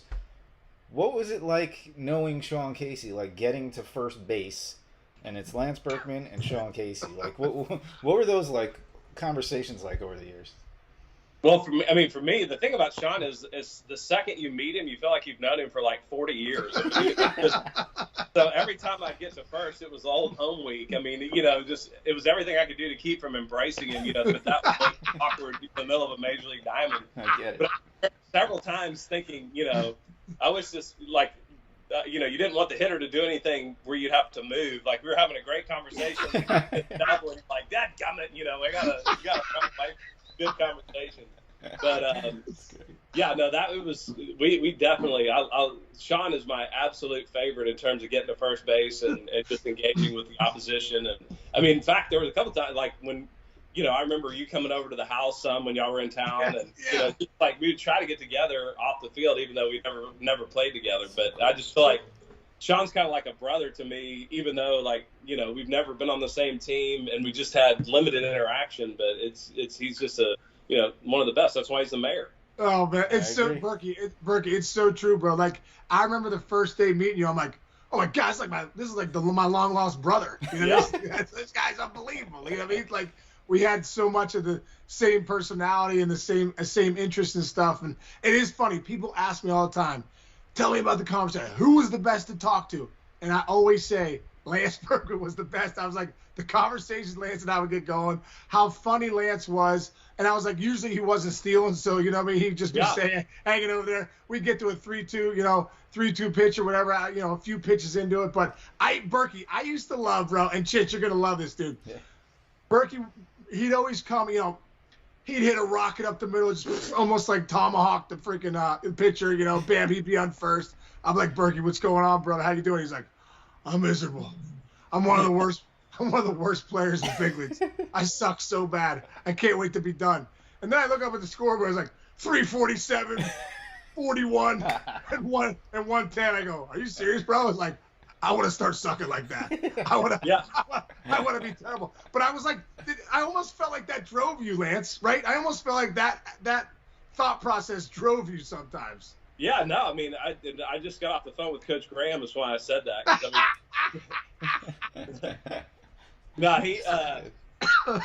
I think, in some ways it's a double-edged sword because introspectively, as I look back, on my career, I didn't enjoy playing as much as I probably should have because I was so results driven. And, you hear this quite commonly from athletes, but, if I was 3 for 4, I wasn't worried about the 3. I was worried about the 1 that I didn't get the job done. So, and then, even if let's say you're 2 for 4, but the 2 outs you made were with runners in scoring position or where you had a chance of driving a run and you didn't do it, like that was a bad night. So, just not being able to really enjoy the game because I was so focused on the results. I think, in one way it was good because it keeps you from getting satisfied. You never rest on your laurels. You always got to continue to do it and continue to prove yourself.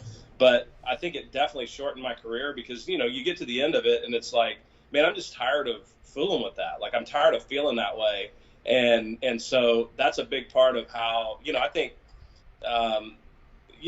I think my career is probably shortened by 2 or 3 years just because of that, because I was just mentally got to the end of it and was just spent.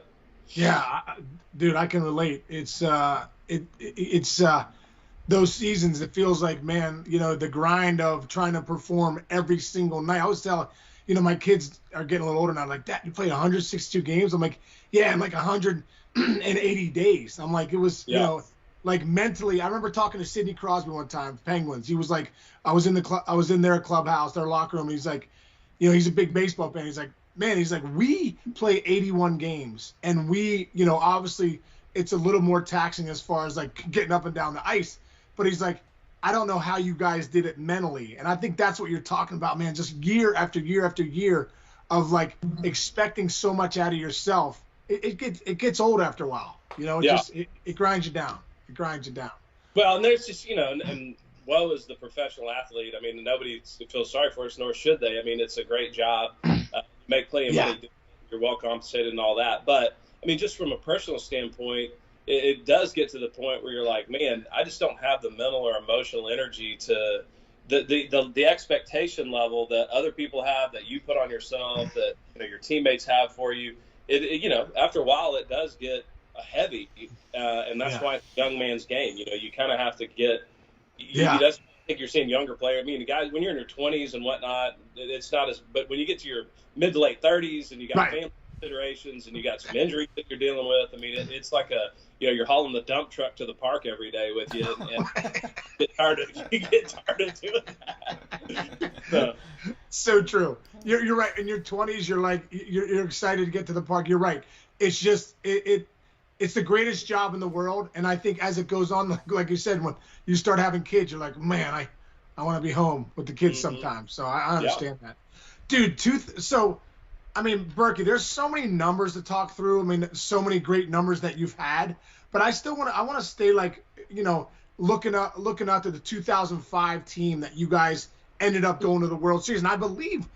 Was that the first time Houston had ever gone to the World Series? Yeah, the first. 2005? Yeah. So in 2004, we won the first playoff series ever that the organization had won, and then the next year we went to the first World Series ever. And so, yeah, that was a cool time to be an Astro. Just that whole, 04, 5, and 6 are my 3 favorite years with Houston. So, bro, the All-Star game both. I'm sorry, the All-Star game and the World Series the same year in Houston, right? Yeah. No, All-Star was 2004. Yeah, so I was an All-Star in 04 and 06, and the year we made it to the World Series, I actually was. I didn't start playing that year until May 15th because I had torn my ACL in an off-season flag football accident, and so yeah, that was thrilled about that. But that we started out 15 and 30, and then ended up making it to the World Series. That's crazy. Berkey, I heard a story, bro, because I was doing my homework and I was like, man, I gotta make sure, filter out a couple stories. I have so many good stories. You told a story though, when it was 2011, you were I think you were the Missouri personality of the year. Personality of the year, bro. That's what it was. Personality of the year. I'm like, oh, this fits this guy perfect, And you come out, you got everybody rolling and all that. And you told an unbelievable story about, obviously, one thing that anyone knows, Lance Berkman, you're a very, very strong man of faith. And I think that's a big that's probably the most important part of your life. You told a story, and it related to your faith, and it was about in 2005 when you had homered, I believe, in Game 5, bottom 7. Tell me if I'm right. You hit a 3-run homer to put you up 4-2. Right. And then you're so close to going to the World Series. Can you just take us back to that story about what was going through your head, how your faith was coming into play, and what happened? Well, the context of this is I get, I when I go to speak at Christian things, people ask me a lot, like, hey, we see athletes, and what happens if 2 of them are against each other and one's praying and the other one's praying? Like, how does prayer work? How does that work? Who does God honor, and, how do you make sense of it? And I was like, well, let me tell you a little story about me. I said, I don't know how it works for everybody else, but in 2005, just like you said, we're playing the Cardinals. The year before, the Cardinals had beat us in a really good NLCS in 7 games. And so we're trying to break through for the first time ever. And we're on the precipice of going to the World Series. We're up 3-1. We just got to win one more game. Only problem was that the Cardinals started Chris Carpenter, who was absolutely dealing. I mean, he was filthy nasty. And so they were up 2-1 going into the 7th inning. And somehow we got 2 guys on base, and which was kind of a miracle because the 05 Astros, in my opinion, easily have the worst offense that's ever been to a World Series. I mean, it was we were scraping to get 1 or 2 runs, and hoping that Clemens and Pettit and Oswald would pitch victory. So Roger would be coming, Roger would be pitching. It'd be nothing in the 7th, and he'd come in and he'd be screaming, "Put some at bats together!" And we're like, "You're fine. I mean, what do you want us to do?"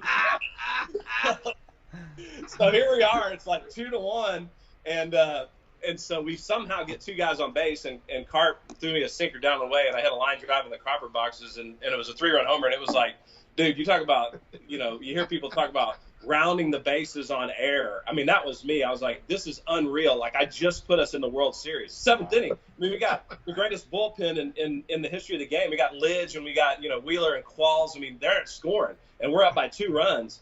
And so, and the place was going crazy. I mean, I've never been in a place where there was more energy and the roof was closed. I mean, you couldn't hear yourself think. I mean, it was the greatest moment of my career to that point. And so I'm on first base, and there's this buzz, and we need 6 outs to go to the first World Series ever. So I start praying, like man of faith. I'm like, Lord, if you just let us get these last 6 outs, I promise in the post-game press conference, I'll make sure and give you all the glory. Like I'll say, God, you're the one that gave me the ability to do this. Kind of that false humility deal that you hear a lot. And so I was like, Lord, just please let us get these last 6 outs. Well, 8th inning worked like a charm. We get them 3 up, 3 down. We go back in, we don't score. So now we're 3 outs away, and I'm like, Lord, please just. And when I tell you, like, I'm looking up in the stands, and people are starting to come down from the upper deck. They're going to charge the field. And so now I'm thinking, like, should I let them carry me off on their shoulders? So I'm like, Lord, just let us get these last 3 outs. Well, first 2 guys, Lidge gets them out, no problem. And then David Eckstein comes up, and he's got 2 strikes. And, dude, I mean, it was unreal. It was like, we're about to go to the World Series. This is incredible. And so gets 2 strikes, and then Lidge leaves a slider up just a little bit, and he hits like a 40 hopper in the 6th hole. Base hit, no problem. We still got a 2-run lead, man on first base. Jim Edmonds comes up. Then Lidge, just kind of rattled him. And so 4-pitch walk, and now it's first and second. I was like, Lord, now, we got the deal, right? We're going to get this last out, and I'm going to give you all the glory in the post-game press conference, just making sure.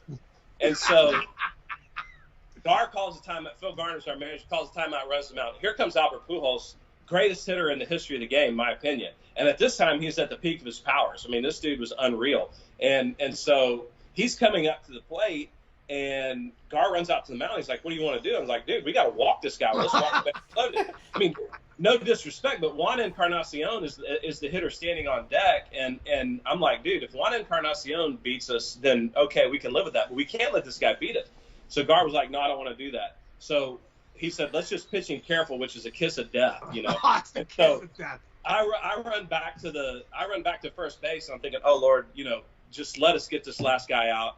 And so Lidge, first pitch, throws like a 40-foot slider. I mean, I'm talking about it bounced in the grass, and Albert swung at it, which he never does, right? And so I'm thinking, Lord, that's a better idea. Strike him blind, like just temporarily, but strike him blind and let us get this last out. And so next pitch, as everybody that knows baseball history knows, Lidge hangs a slider, and Albert hits it like 700 feet. It still hadn't landed. And so his 3-run homer trumped my 3-run homer.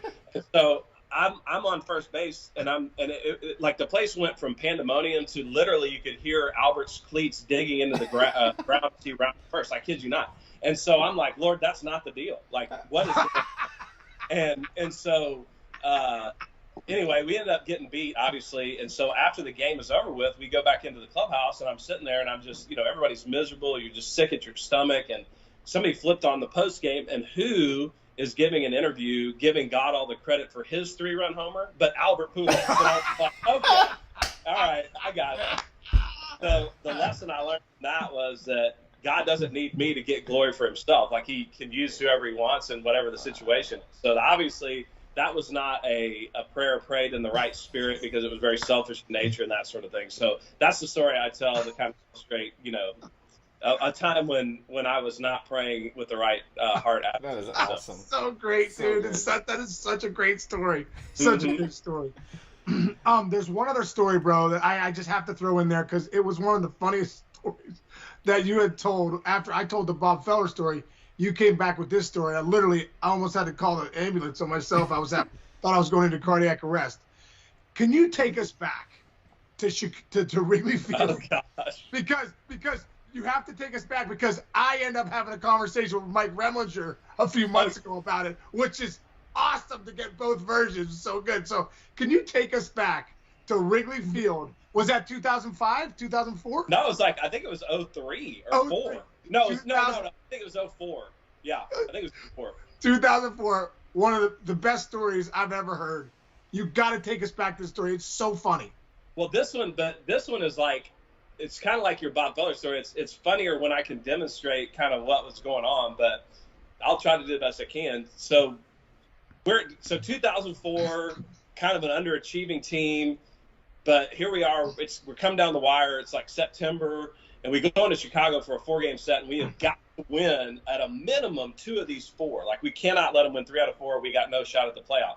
So we end up losing the first 2 games, and it's like, oh gosh, now we're all in desperation mode. So game 3, we come out there, and it was late in the game, tie ball game, or like, you know, this is a low scoring affair. We get the bases loaded, and they bring in Mike Remlinger, who at the time was one of the premier left-handed relievers in all of baseball. And so, you know, they wanted to turn me around and make me hit right-handed. And so Remlinger comes in, and I'm like, all right, you know, all I need is a sac fly, bases loaded. Let's don't get greedy, you know, just drive in a run, put us up. So I'm up there, and he throws a first pitch heater. And when I tell you it was right down the middle, I mean, it split the plate in half. And I put my A swing on it. I mean, I was not late. I was ready. And I fouled it straight back, and I was like, dadgummit, you know, like, that's it.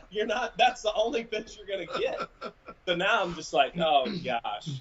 And so I get back up there after I've regrouped, and the next pitch is right at my head. And to this day, I have no idea how I got out of the way. It was like I dropped right straight down, but when I did, the ball went right over the top of my head, and it hit my bat for strike 2, except for when it was a yard sale. So the bat goes flying, helmets everywhere, like I'm laying in the dust. And I'm about to get up, and I hear the home plate umpire with Chuck Merriweather, and he goes, I think it hit him. And as soon as he said that, I mean, I just took a flop. I mean, I went down like, you know, like a bag of hammers. I mean, I was, you know, comatose. And I even gave it like the little, you know, like where your leg kind of twitch, you know, kind of like a little, you know, like I'm having a brain seizure or something. And so just to sell it. So nobody knows what to do. Like the crowd's quiet. Like I'm laying in the dirt. Our trainer runs out, and because he had some experience with me, he knew that I had a couple of fake injuries in my bag of tricks. He like gets the pin light out, and he's like, "Did it really hit you?" And I was like, "Nope." And he goes, "All right, just stay with me." So he's going through the whole like, neurological exam on the field. Meanwhile, Dusty Baker is managing the Cubs, and he walks over there, and Dusty, you know, he wanted to argue it, but at the same time, he was like, if this really did hit him in the head, like, I don't want to be a jerk. So he's kind of having this calm discussion with Chuck Merriweather back there. Meanwhile, they got, like, the EMTs, you know, making sure that everything's good. So, true champion, fought my way up, get up, dust myself off, and I'm going down to first base. They give me a standing ovation. Now, because the bases are loaded, you know, run scores, and in the process of all this, I look up, and Jeff Bagwell was on second base. And he knew that it didn't really hit me. So he's like, he has his head literally in his hands. He's doing just like this, like totally disappointed. Like, I can't believe my friends, you know, what are you doing? And I had the same thought, because about halfway through it, I was like, what are you doing? It's kind of like when you're talking about stretching. But at that point, you're too far into it. Like, I'm already, you know, like I've got to just see this thing through. Go with it. No way I can be. Yeah, I can't go, oh, wait a minute. No, it didn't really hit me. So anyway, make a long story short, I get up, I go down to first base, I get a standing ovation. You know, everybody's like, what a warrior. I mean, this guy. And next thing you know, at Wrigley, they didn't have the video replay board up on the deal, but they had those TVs that were up kind of by the concession stand. So when people are standing in line, to get the concession stand, they don't miss the game. Well, apparently they started playing a replay of it, and people started to realize that it didn't really hit me.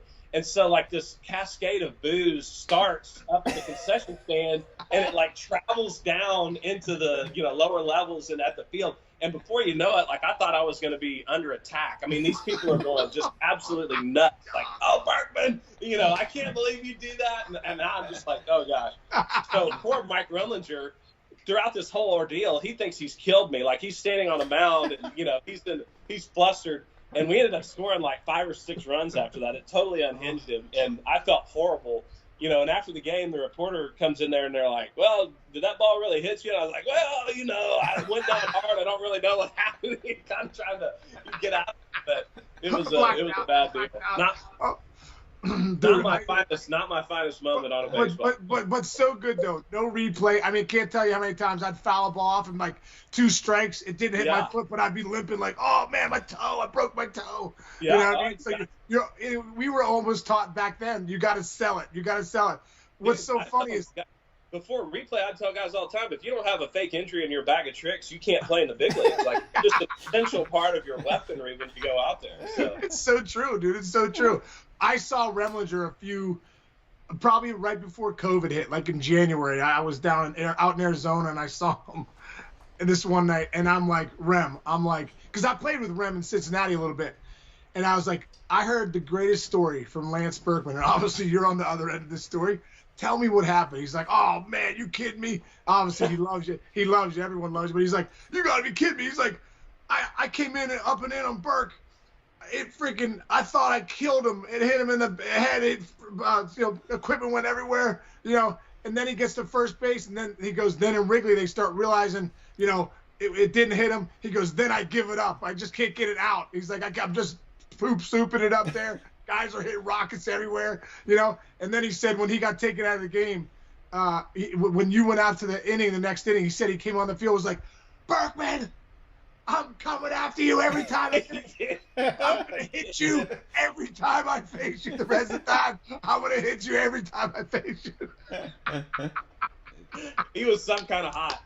Well, I felt horrible. I called him that night, and I was like, dude, I mean, I know you're going to be upset. You have every right to be. But just know that I have no idea why I did that or what I was doing. I mean, I got caught in a bad spot, and I apologize greatly. And if you want to drill me every time from now on, you're more than welcome. Like, I'll just, Did he ever drill you after that? No, because I think after he calmed down, he could appreciate that I called him or whatever and tried to make it right. But it was awesome. I'm glad that since, but now looking back 20 years or whatever, not that long, but a while. Maybe, heck, it is almost 20 years. Yeah. But looking back on that, it's good to laugh, but at the time, not happy. Well, he's laughing about it now, bro. He's laughing about it now. A great conversation. It was so funny.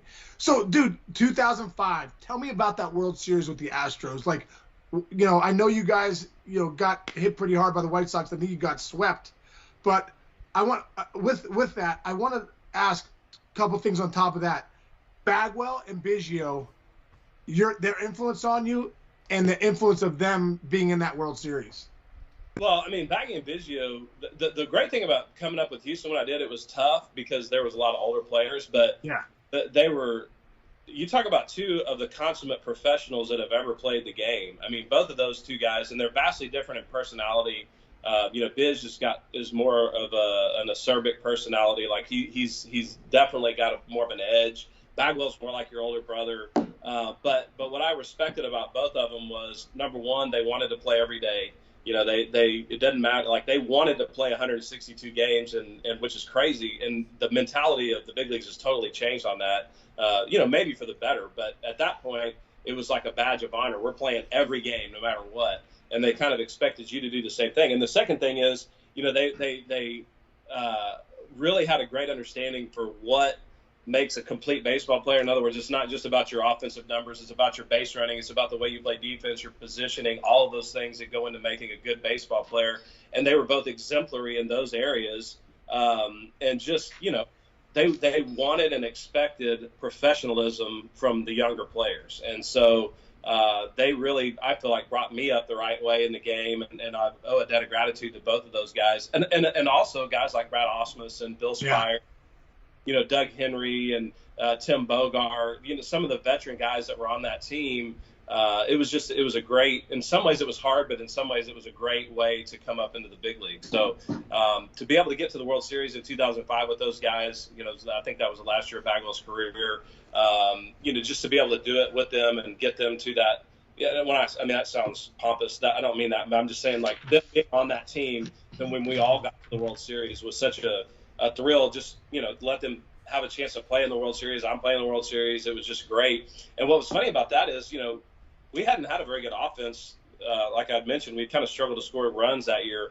But when we got to the World Series, I think we scored 4 runs, 7 runs, and like 6 runs. I mean, we scored quite a bit, and it was almost like we flipped the script. We had a hard time preventing runs as opposed to scoring them.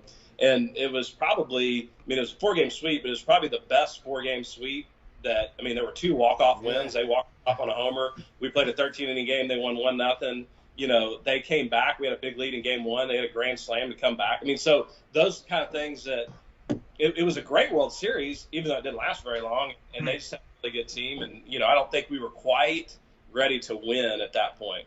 Yeah. Well, first off, all the years I played 12 years in the big leagues, I got there once and didn't win it with Detroit. So I know, first off, how hard it is to get there, but how hard it is to win it is even harder. So fast forward in a few years, Berkey, when you leave Houston, you go to New York, quick thing, but then you go to St. Louis. I want to get in your head about you signing with St. Louis. Why St. Louis? And obviously it turned out to be the right place, but what was your thought process on signing with St. Louis in 2011? Well, you know, the one thing that made the years with the Astros 4, 5, and 6 so special was we had a great rival in the St. Louis Cardinals in our division. And every time we got together with those guys, you know, they had some great teams, you know, with Scott Rowland and Albert and Jim Edmonds and guys like that. Wainwright, Carpenter, you know, just a great team. Matt Morris. Matt Morris. Yeah, Matt Morris. I mean, all those guys, like just really good, really a good team. And so, but we played them every time we played them. It was like tight ball games. Nobody ran away with it. And there was just this mutual respect that we had. And it was never a nasty rivalry like you can see where there's beanballs going back and forth. I mean, it was none of that. I think it was just two teams that really respected one another. And so from that experience, I felt like, man, you know, if I ever have an opportunity to play there, I kind of want to see what it's like from that other side. And just the history of the Cardinals organization, you know, they're second to the Yankees with 11 World Championships. So it's been a winning organization. Everybody that you ever talk to that plays there will tell you, man, if you ever have a chance to play in St. Louis, you got to do it. So I think it's a number of factors combined. I had a real familiarity with the guys on the team and with the organization and a real desire to kind of experience that. So that was what led me to – it was almost St. Louis or bust. Like, I really wanted to go there, and fortunately they wanted me also. Dude, all the years, come on, you got it. All the years I played in that same division with you, bro, playing against you, playing against the Cardinals. I know him now but I didn't know him when I played. But Tony La Russa, I couldn't stand him. Yeah, when we played against him, I was like, I will meet you in the parking lot. Dude, like, dude. I don't care how old you are. I mean, Like, you know, and so, yeah, totally. I mean, I felt the exact same way. Yeah. Yet now, when I got a chance to play for him, he's my favorite manager. I mean, I love the guy. Wow. So, dude, but why? Tell me why. Because all of us that watch the Cardinals that play against La Russa, we're like, I can't stand that guy. But everyone that plays for him is like, oh, greatest manager I've ever played for. Why? Well, dude, I mean, first of all, this guy wears sunglasses at night, and he's like making these moves, you know, where when you're playing against him, you're like, oh, he thinks he's smarter than the game, and he's like trying to do all this stuff, and he just he's expressionless, like you never see him, you know, it's just like I don't know, just like he's an easy guy to dislike from the other side. He's wearing spikes. Isn't he wearing spikes during the game? You're like, guy's got spikes. Well, I don't know. You know, I know Jim Leland used to do that. I never saw Tony do it, but maybe because, you know, he had shingles the whole year and, you know, didn't want to trip and fall and get it right. I don't know, but but so when you play against him, you kind of have that take on him. But then when you play for him, what you understand is, number one, this guy is not in it for his own personal glory. Like, I think that's what was irritating. You felt like, oh, this guy thinks he's smarter than the game. That's not it. Like, he's making those moves and doing what he does because he truly believes that that's what puts his team in the best position to win the game. And that's all he cares about. He doesn't care about what the media says. He doesn't care about what other players might say. Like, he is there to do one thing, and that's to win a baseball game. And he does that by putting his guys in the best chance, you know, the position that will best help them perform well. So that's one thing. And the second thing is, he's got a great personality. Like, you don't get to see that from the other side because he just sits over there with kind of straight face. But when you're behind the scenes, this guy is funny. Like, he's witty. He's really, really smart. He's well read. Like, he's a fun guy to talk to and, you know, pick his brain on stuff. And he takes care of his players. Like, you know that if a brawl broke out, I mean, Tony's going to be right in there swinging with you. Like, he is ready to do business for his guys, and I really appreciate that in a manager. So, cool. That is so cool. That is so cool to hear that, because like I said, playing against him all those years, I wanted to charge the dugout a couple times. Like, I used to be like, I couldn't hit Steve Klein. It was so frustrating. Kleiner just dominated me. Sinker, slider. It was the only time I was guessing. I was like 0 for my first 20 against him, right? And La Russa, okay, he'd bring him in 3-2 in the 8th. Okay, here comes Klein. No doubt he's going to face me a couple guys off. If it was 9-0, they'd winning in the 8th. I'm like, he'd be like, time. I'm going to get Klein. Why are you going to get Klein? It's 9-0. Yeah, just let me hit up a Garrett Stevenson or something. I mean, just like nice righty 8-6. I mean, come on. I'm 3 for 3, looking for a 4 for 4. Guaranteed 3 for 4 if Klein comes in. I'm like, you got to be kidding me. La Russa's going to get Klein in the 8th, not 9-0. You got to be kidding me. So, but Berkey, I think that you've had, you know, a Hall of Fame career, 2011, though, let's go back to that game 6, right? Game 6, probably the biggest at bat of your life. Can you take us back, paint the picture of what that was like for you, and getting that humongous hit against Feldman, that single to center field to tie the game? Yeah, for sure. So that's the second half of the first story I told about the 05 deal when I was praying. So this is where it kind of comes back in a positive way. So that year, for all of the regular season, Albert hit third, Matt Holliday hit fourth, and I hit fifth. And then when we got into the playoffs, Matt had slid into third base and he was having some hand problems. So at one point during the World Series, Tony came to me and said, "Hey, man, I'm going to hit you fourth, behind Albert, because Matt's, his hands has bothered him or whatever." So I was like, okay, no problem, except for simultaneous to that, Albert hit 3 home runs in Game 3 of the World Series. And from that point forward, it was obvious that the Rangers weren't going to pitch to him. I mean, when he came up, it was like 4 wide ones go down to first base. So having played as long as I have, I knew that, it's going to come on me. Like that, I'm hitting behind Albert. They're not going to let Albert beat him. So I'm going to be the one that's going to be in the grease in some major at-bat that are coming up.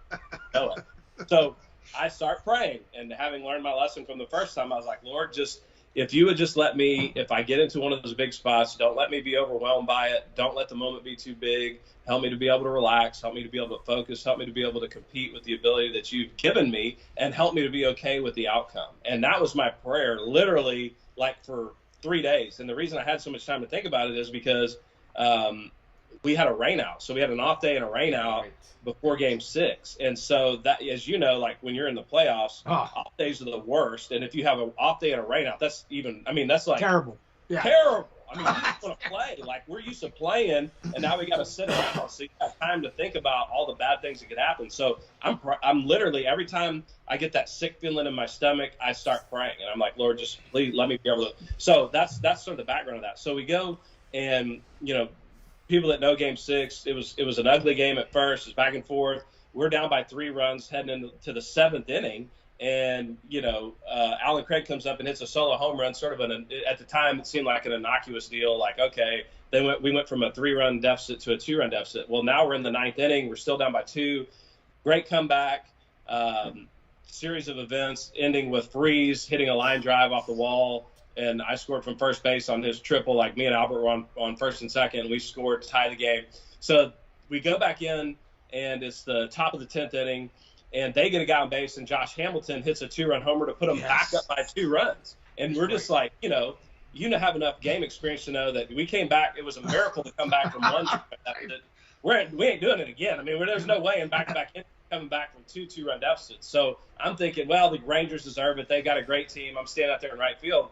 And I happened to look up at the big board, and I noticed that I was the 6th hitter up in the inning, due up. Now, I was hitting 4th in the lineup, but we had 8, 9, 1, 2, 3, and I knew I was going to be the 6th guy up. And I thought, oh, gosh, whenever you're the 6th hitter in the lineup, there's a good chance that you won't hit. But if you do hit, there's going to be guys on base, and there's probably going to be, at least 1 out, if not 2. So I was like, this is it. I just knew, like, this is going to be – something's going to happen. It's going to come down to me. So sure enough, we get back in the dugout. Base hit, bunt him over, ground ball, fielder's choice. Now we're only down a run. Now Albert's, coming to the plate with John Jay on second base, and who is sitting there in the on-deck circle? And it was like, people, you hear people talk about butterflies. I had pterodactyls flying. And I always tell kids, like, you hear little kids all the time. They're like, oh, in the backyard, bottom of the 9th, 2 outs, World Series, I'm at the plate. If you knew what that was really like, you would never play that. You would never play that game. I mean, it would just be like, hey, top of the 1st, nobody on, So, I mean, I was just like, I can't even describe the nervous energy. So I'm in the on-deck circle. I'm feeling that way. I'm kind of in the fetal position, which that's another one of my lines. I tell guys, if you can't hit in the fetal position, then you can't hit the big leagues, because, there's so many times when you're like, oh, gosh, make it go away, but you still have to hit. You still have to go up there. Like, they're not going to stop and tell you not to. You got to go to the plate. So I'm in the on-deck circle. This is how I'm feeling. And as soon as I took the donut off my bat and took a step towards home plate, it was like this calm just descended. I mean, it was crazy where all that nervousness went away, and it was like, all right, let's just go have an at-bat. And so I stepped in the batter's box, and my mind was a complete blank. It was crazy. And all I was thinking about was just get a good look at the ball. That's it. I mean, I'm up there, get a good look at the ball. And the at-bat was Feldman did a great job. He didn't make a bad pitch. I mean, he pitched really tough. He executed pitches. And the pitch I ended up hitting was like 93-mile-an-hour cutter, kind of on the inside corner. And I just basically fisted it back up the middle. And we ended up scoring a run. But, I don't believe that God made me get a single, but I dang sure believe that he allowed me to be focused and concentrated and calm in what was the biggest moment of my entire life. And I mean, it's, you really can't describe it when there's 50,000 people that are on their feet and they're screaming and it's like everything is on you. It's, without divine intervention, at least for me, I couldn't have stood up under that. Wow. It is true though. The power of prayer. There is a piece. It's for real. It's for real. It's for real. Wait, it is for real. I got one crazy story that's totally popped into my head from that year. So I was working, and you guys might not give a shit about this, but I think it's kind of interesting.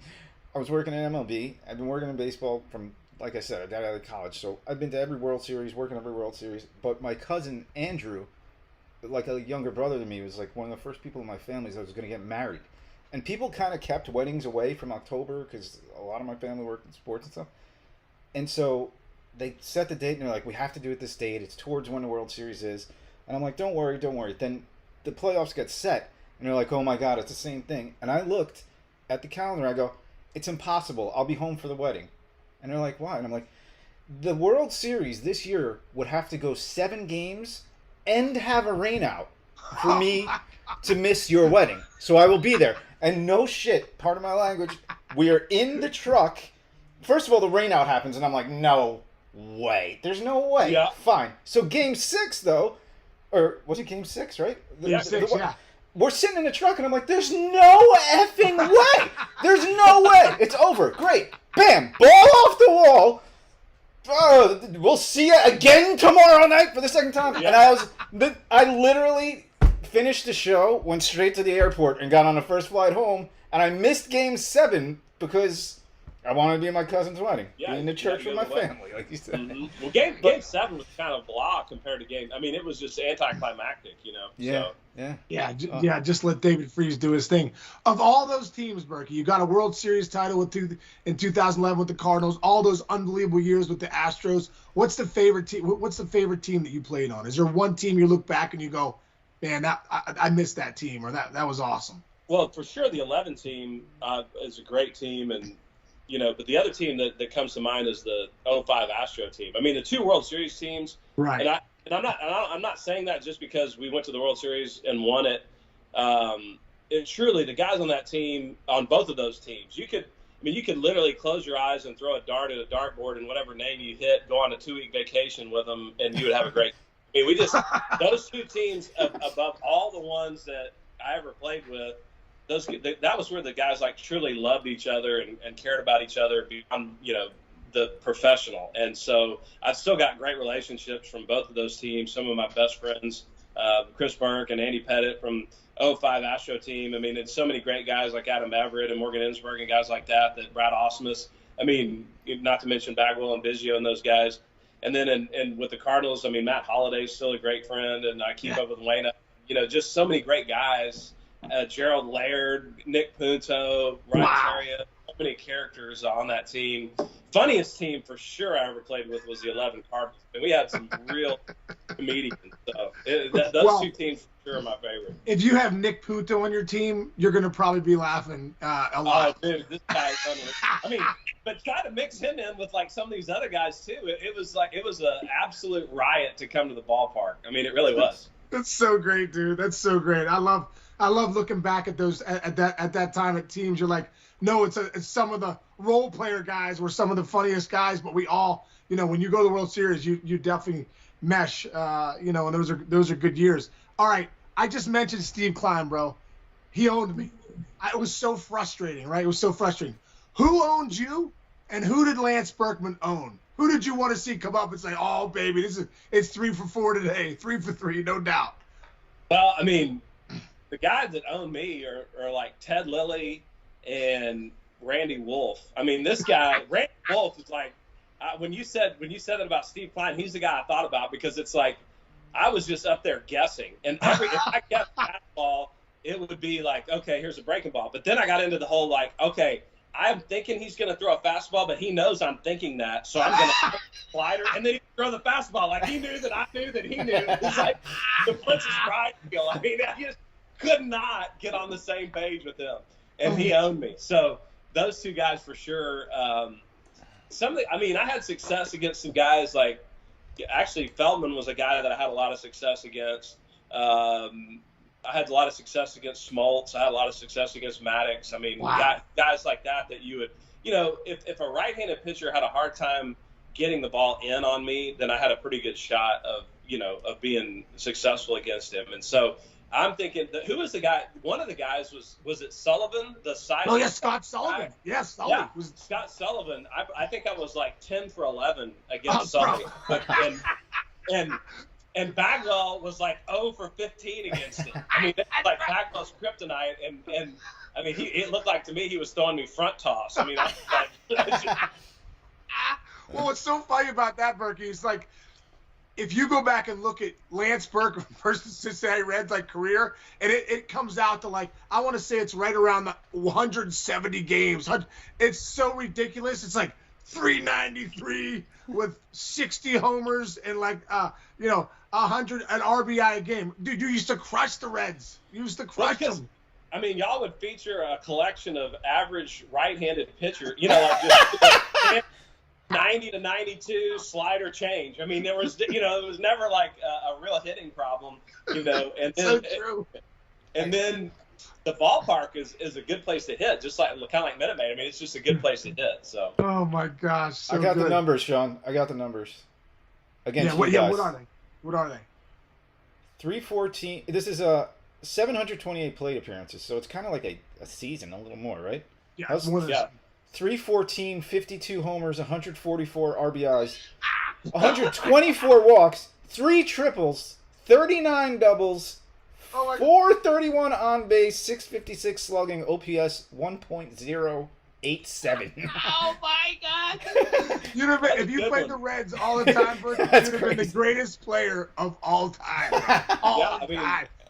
It started way back in Three Rivers. I mean, that Yeah. But I mean, when you're running Pete Harnish and some of the no disrespect, but I mean, it's just like Jimmy Haynes, Jose Acevedo, just like it was a track meet a lot of times. I'm like, oh man, I looked at our lineup. We got Dunn, we got Kearns, Griffey.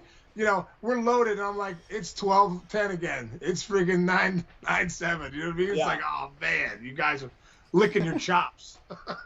But guys, and I probably shouldn't have even said that, but it's just, certain staffs they have to be really fine with their stuff, because they just, it's not like they're going to overpower you, I guess is probably the better way to say it. And so sometimes, you get into those spots where they make a few mistakes, and it seems like everybody has those teams that they excel against. And, the Reds were certainly my team that I really enjoyed hitting against. And there were teams that, I hated hitting against the Cubs. They even though, they weren't great, except for a small period of time there in our, when they were winning in like 03-ish. But they always had good arms though. Kerry Wood, they had some Fryer, Zabrano. Yeah, they had some. Had some fuel. Yeah, they had some fuel.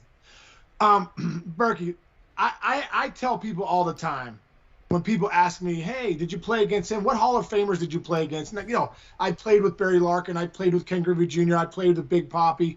There's a lot of guys, and all the guys you play against, And so I always say, as a player, as a big league player, I know what they look like.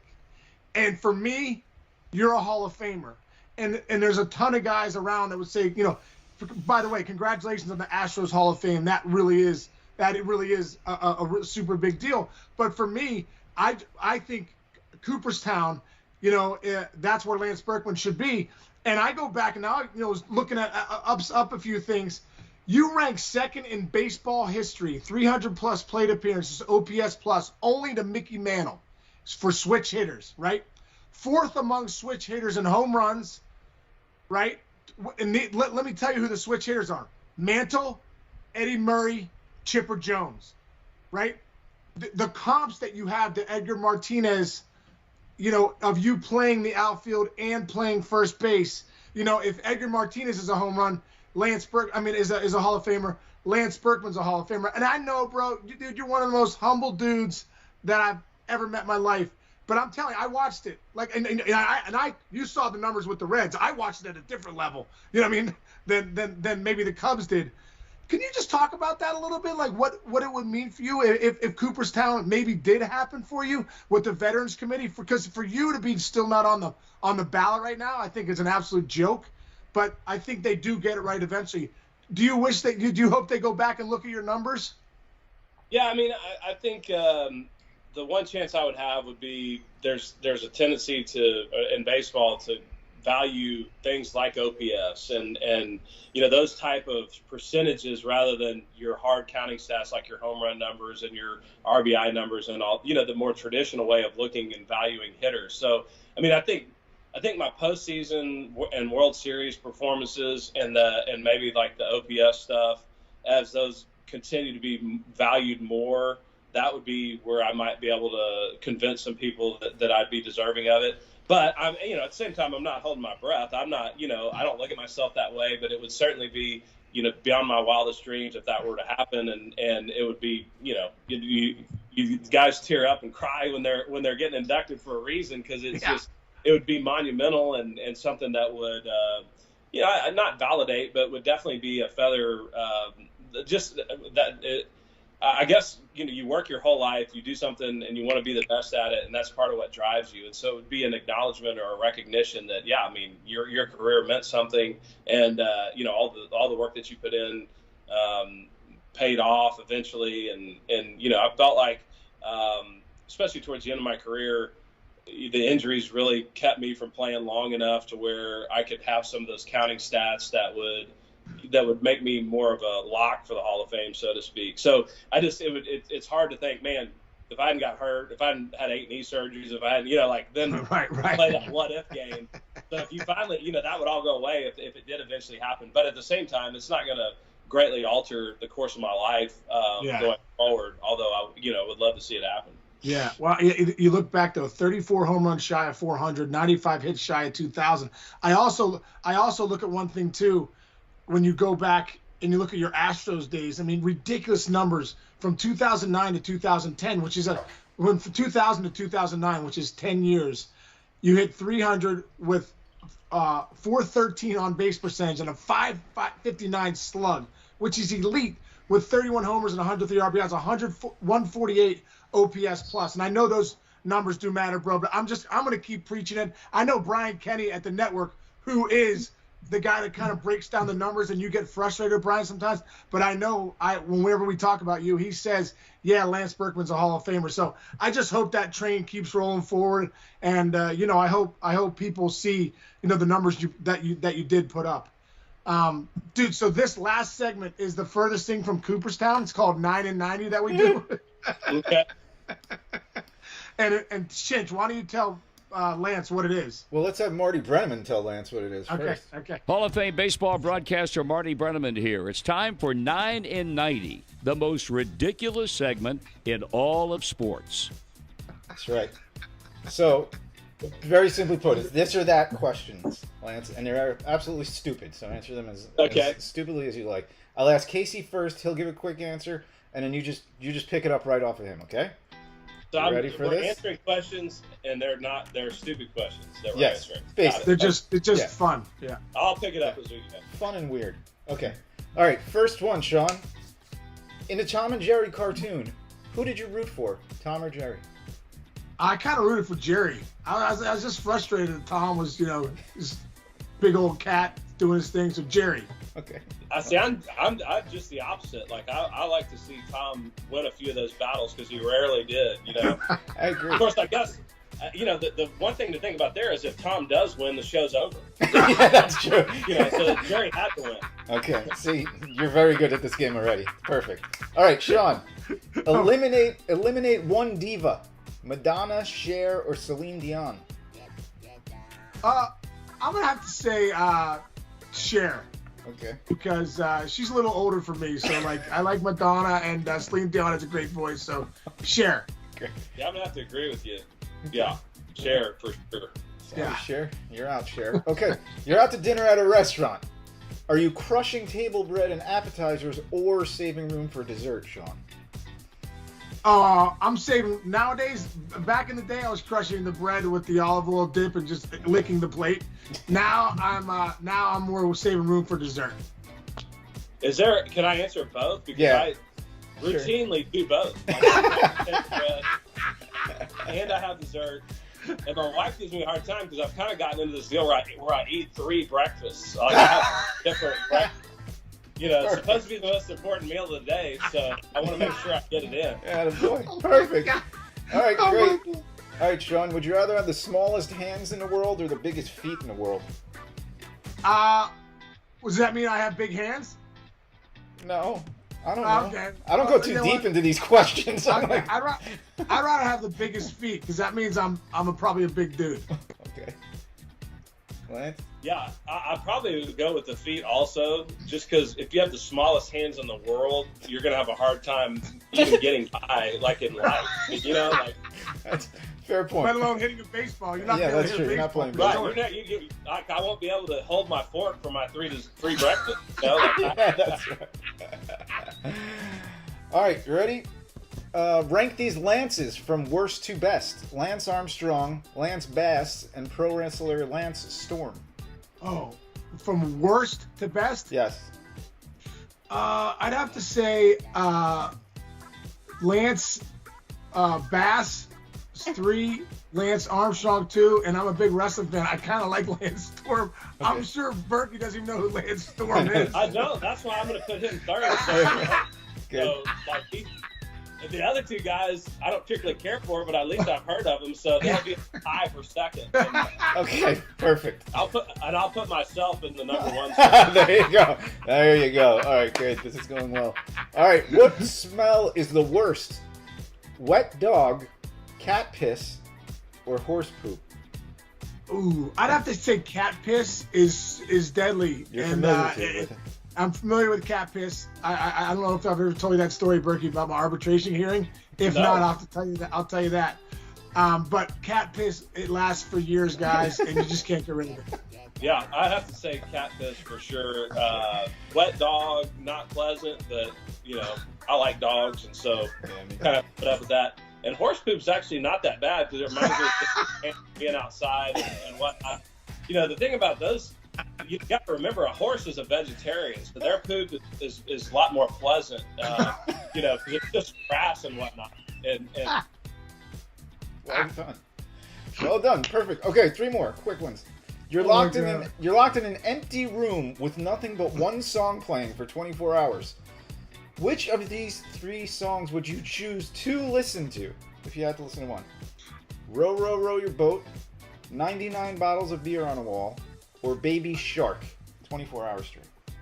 Oh my God. You know what? I think row, row, row your boat. Like I could just get into a rhythm, I think, and just kind of grind it out and just keep rolling. I think I'd have to go like 99 bottles of beer just because it gives you something to think about. Like, sit down, you know what I'm saying? Like, it's not mine. Like, you got to think, okay, 97, 96, you know. Yeah, The other 2 can just be mindless. that's Oh true. my God, it's so good. It's so true. Okay. Last one here. This is a big one. We are at the World Arm Wrestling Championships. Over the top, baby. Yeah, there you go. Alone. Okay. I turned my hat around. Fine. like a There we go. back This truck. is good. This is working out. We're at the final table. Sean Casey versus Lance Berkman for all the marbles. Who wins and why? Are we lefty or righty? Oh, that's a great question. I didn't think about that. If Maybe you have to we're do it right- from... if we're righty, I grab Lance and I just go over the top like this. Guy tries to, the starter, and I just boom, and I lock in his forearm right here, just and put him down. Now, if we're lefty, he's lefty. I know I'm gonna get him. I had this shoulder blown out in 2002. It's over, Johnny, right from the gates. Well, let me tell you something. My right shoulder needs surgery, so I would lose right-handed, and I think I have a torn UCL on my left elbow, so I'd lose that one too. Oh, jeez. I'd be over too. Oh, come on. All right, that's it. You did it. Thank you. That was Oh great. my God, so good. Oh my God, Berkey, you made it through, bro. I can't thank you enough for coming on, dude. I just cherish it, cherish the stories, cherish our friendship, and just want to tell you thanks again, dude. Hopefully, maybe we could do Lance Berkman Part 2 because I know we got so many more places to go. We could go. Oh, dude, yeah, we haven't even scratched the surface of the good stories. Gotta do it again. Gotta be our first return guest. Thank you, man. Tell Kara and the girls I said hi, brother. I will. All right, buddy. Okay, Thank okay y'all. man. Take care of Thanks yourself. again. Thank you.